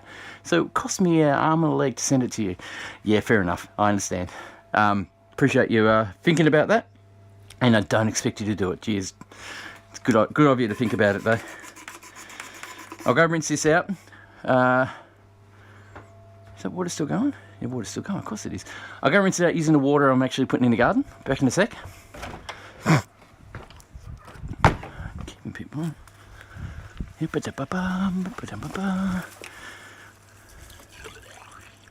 Oh, the water's cold now. So the temperature of the water's come down. The garden's getting a lot of water anyway, that's good. Alright, that's clean now. We'll get a sample. I'll actually take a sample now. Quickly rinse this one. Rinse this one out too. Like I said, I think while I'm walking and moving, you should work with me. I bloody always talk while I'm working. People think I'm crazy. Doing what I'm doing. Right, now we've got a temperature. Gravity reading. We will grab a sample. I wanted to show you the quickie, but you've seen a quickie before. Get that floating. Hate wasting beer. Look, there it is. I just got a message. Who's messaging me? What we got? Gravity is very low, I betcha. Oh no. Get the beer bubbles out of it. We are at... Oh, well, the efficiency is not too bad. What do we got?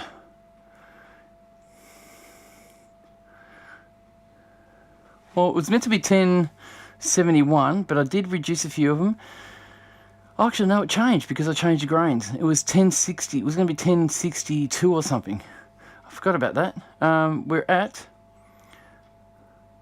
Oh, that bloody thing's on an angle. Don't you hate it when it turns on you and you can't bloody line it up?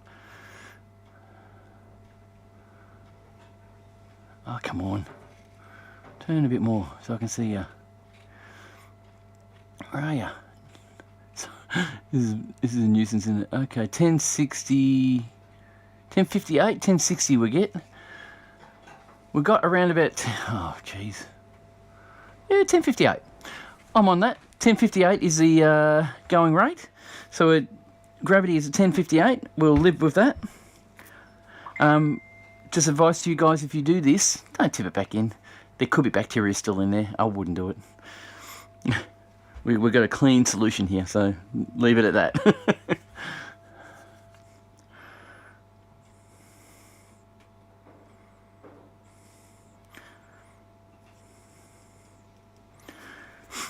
I got it, Michael. Come on. Oh, shit.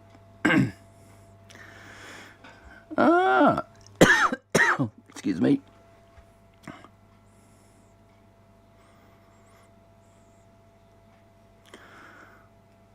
So it does. Oh, yeah, I see how you... makes sense. Yeah, okay, thanks, Michael. Michael just sent me a picture of how to pack up the temperature probe and how to use it with the wire connected, just to show you how to use... The orange back is magnetic, okay. Back in a sec. Alright, isn't this great? Live streaming. Michael just showed me how this connects up and how you house it and put everything away. And I'm going to show you guys while I'm waiting for this to finish. You basically wrap it around. And you can pop that, if you guys can see. I'll just do it a bit down. You can actually use this as a normal hand probe. I'll fix that up a bit. So you can use that as a hand probe, wrap the cable around like that. Can you see? Hope you can see. Maybe you can see on that one. Yeah, it might be a bit better. The lighting's a bit better. So you can wrap it around like that. And now it's a hand probe. You can just stick it in things. And it's magnetic, he was saying.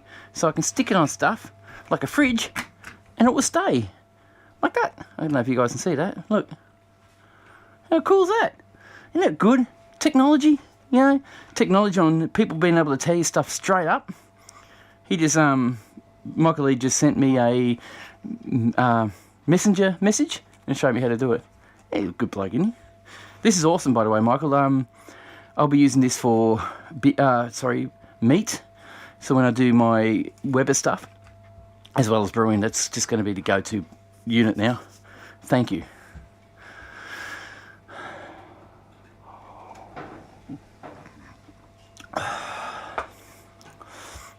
Refractometer, because it's easy to read.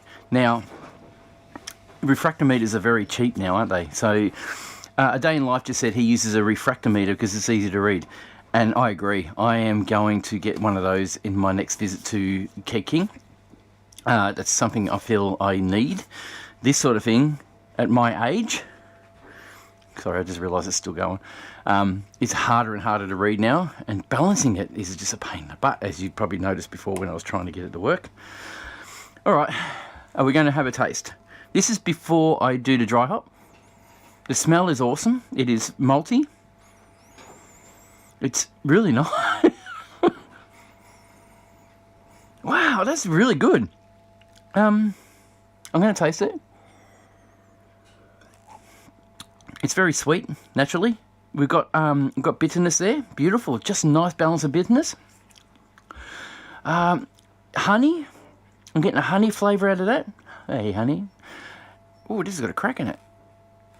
It has too. It's got a crack in it. I'm liking this one.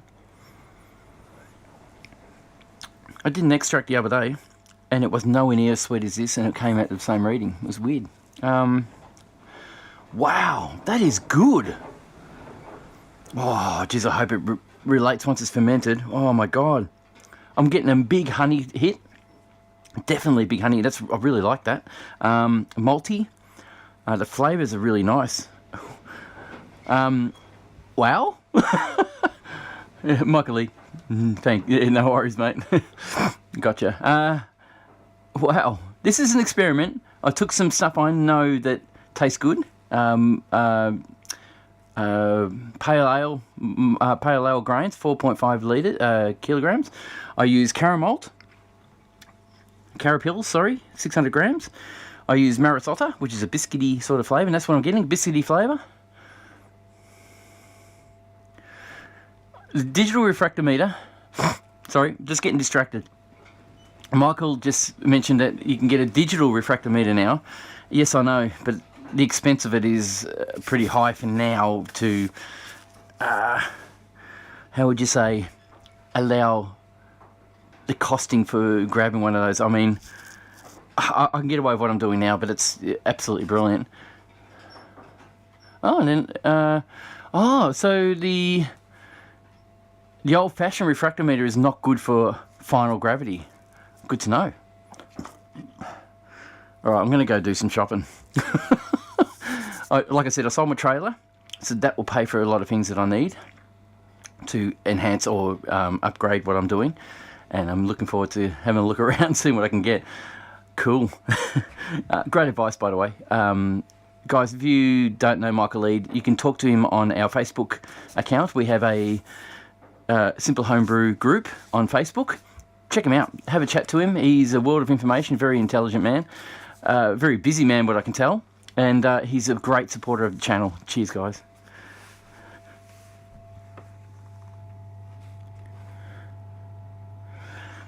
Right, it's up to nearly 20 litres now. I'm meant to get to about 21 litres off memory.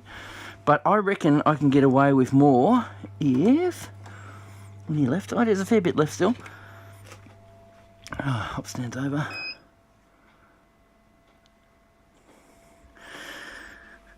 Oh, what?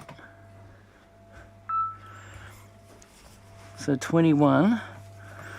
If I can get 23 litres, I'm happy. With the gravity reading I've got and getting 23 litres, I reckon I'm going to go for it's going to be a nice beer. I won't waste this one.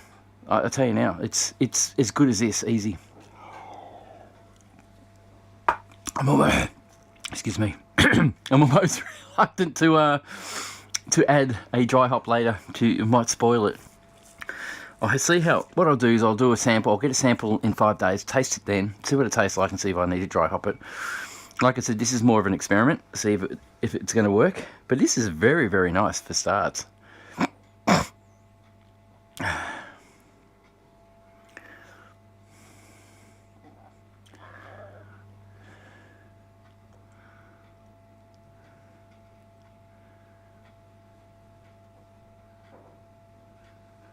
Yeah,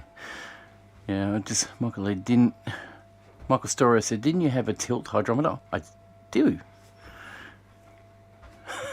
Thanks, Michael Storer. I will be putting this in. I use this for nearly every brew that I do that I care for more. So this will give me a better reading, to be honest. I haven't calibrated this for a while, but it should be still alright. I think the tilts are pretty good. It's good to know, though. You must be watching my channel.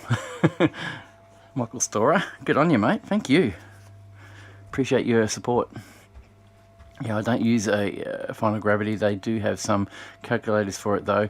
I just go off my Kegland pill, which is something else I'm going to get. I want to try them out. Kegland pill for final gravity. Sometimes I'll pull the sample and use a hydrometer to double check. A day in the life, is your Kegland pill very accurate? Is it as accurate as checking it? I know that these tilts aren't overly accurate during and after fermentation. Right now, perfect. It'll be spot on because it will tell me exactly what the gravity is, and it'll also tell me the temperature and everything else. But once the fermentation starts, you get the foam on top and it weighs it down. And then when it's finished, you normally get a cake on top, which weighs it down as well. So it's never really trustworthy in that aspect, as I can tell. What do we got? Michael Lee. Oh yeah, he's talking to Michael Storer at the moment, so yeah.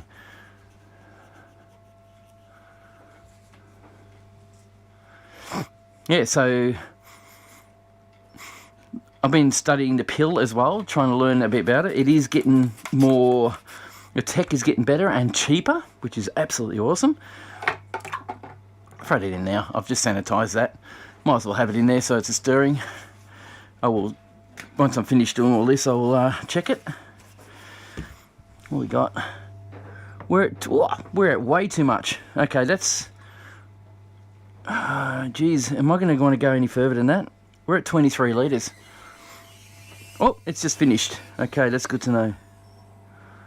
Okay, that's lucky. Just in time. So we're at, we're at nearly 24 litres. 24? That was a miscalculation, wasn't it? I think I put too much in. When I checked the chart, it changed the amount of water I needed because I accidentally doubled up on grains. So I changed the recipe, but I'd already had the water ready set. So I actually had 2 more litres than I needed. So, pardon me. So the gravity is less, but it's a very, very nice tasting concoction at the moment. So that's good. We're at nearly 24 litres. So I've overcalculated. I've stuffed up. Yep, pretty much spot on 24 litres. The temperature should be at about, well, actually I'll use the tilt now. We'll use the tilt, will we?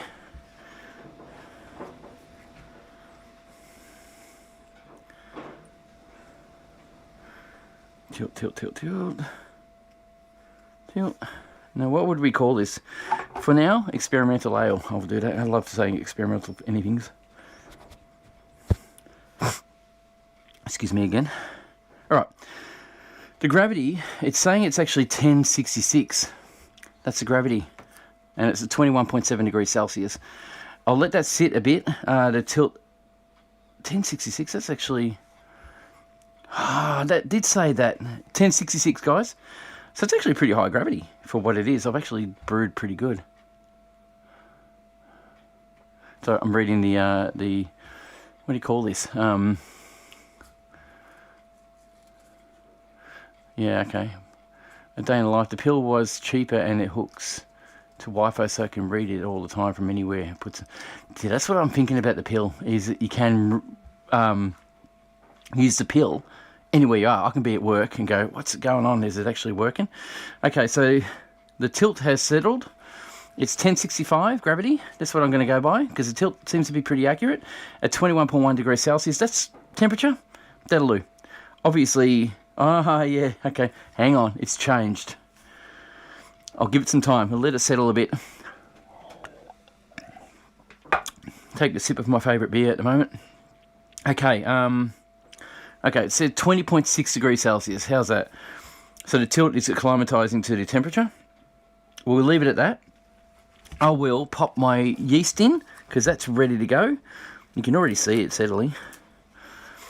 Again, I use sanitizer on everything, because I am trying to be clean. Where's the scissors? I had a lot of cleaning up to do. I haven't cleaned, I've been talking too much. Alright, that's not working. Alright, oh, here we go.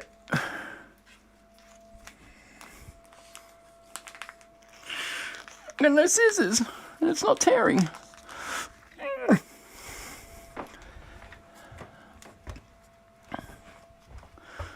Gotta have a knife or something, at least. Oh my god! Sorry, guys. I'm a bit sick. Ah, here we go. Oh my god, that was terrible. I normally have scissors hanging up there. I must have grabbed them and taken them out the back, inside the house. Something I don't know if you guys know about, I learnt recently with yeast. The yeast is, when they manufacture or put it into a packet and dry it. Oh, I dropped the packet in. Drop the packet in. Why would you drop the packet in? Look, I sanitized it. Oh my god. What are you? Unbelievable. Where's the lid? What I was saying is that the yeast is... sorry, when they package the yeast up, they package it with yeast nutrient. Now, I didn't know that. Just recently, I learnt that just... where was I? I was online somewhere talking to somebody about it. But anyway, I said you don't have to worry about nutrient with packet or dry yeast, because they pack it with yeast nutrient already. So it's not a big deal. This is the other benefit of these things. They've got handles on the lids. So I'll shake that up again, because, you know, oxygenate, get the yeast through it as well. And that's our brew done. I'm going to store it up here. We're nearly finished, guys. Thank you very much for sticking around and being part of this. I'll pop this in this bag. I probably should have done that beforehand. What are you going to do?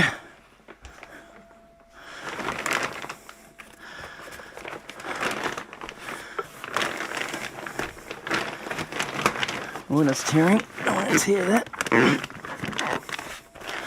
Now, I leave these in the bags, guys. I don't know if you guys do this, but the bags are a godsend. They in a shed like this, when its shed temperature changes rapidly, it tends not to affect the beer that much. And I put this up on the bench and actually put the heat plate under the bag. I don't put it in the bag with it.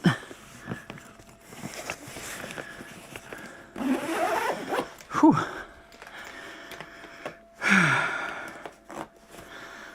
So that will now go up on top of my heat plate, which is a Mangrove Jack's heat plate. Whew. That's a workout. And then I'll shove my temperature probe in the top. You can't see what I'm doing, I'm sorry. I'll move the camera so you can. There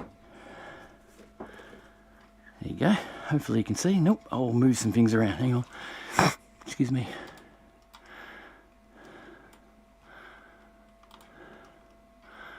There you go. Now you can see. I'll quickly turn off the music. That didn't start. Mute. Right. So I have it here. I'll put my heat probe in. Pardon me. In the dip tube. And my thermal well. And that'll sit. I've got it set at 18 degrees Celsius spot on. The temperature controller is down to 19.3 at the moment and dropping. So is it true? I think my my tilt is a bit inaccurate because that's saying 19, or it's dropping down below 19 now. Let's see what the tilt says now. 18.9 on that. 18.9. Oh my god. The tilt has relaxed. So they're pretty close. Well, let's still drop down now. The temperature controller has dropped down to 18.7 now. 18.6. 18.9. So the tilt's saying 18.9, the temperature control is 18.6, 18.5. It's probably going to drop a little bit more. But that's my settings. That's what I'm going to leave it at. Thank you guys. Thanks for watching me and being part of this stream. It's been a long one. We've been here for, what, a few hours? 4 hours? What's it? Just after 1. Started about 9, 9:15. So yeah, 4 hours. Awesome, we've got a great beer. Cheers guys, thanks for watching. Don't forget to give me the thumbs up before you leave. It'd be awesome if you did. And we will do a tasting on this in the future, and I'll let you know how it all goes. Cheers guys, bye.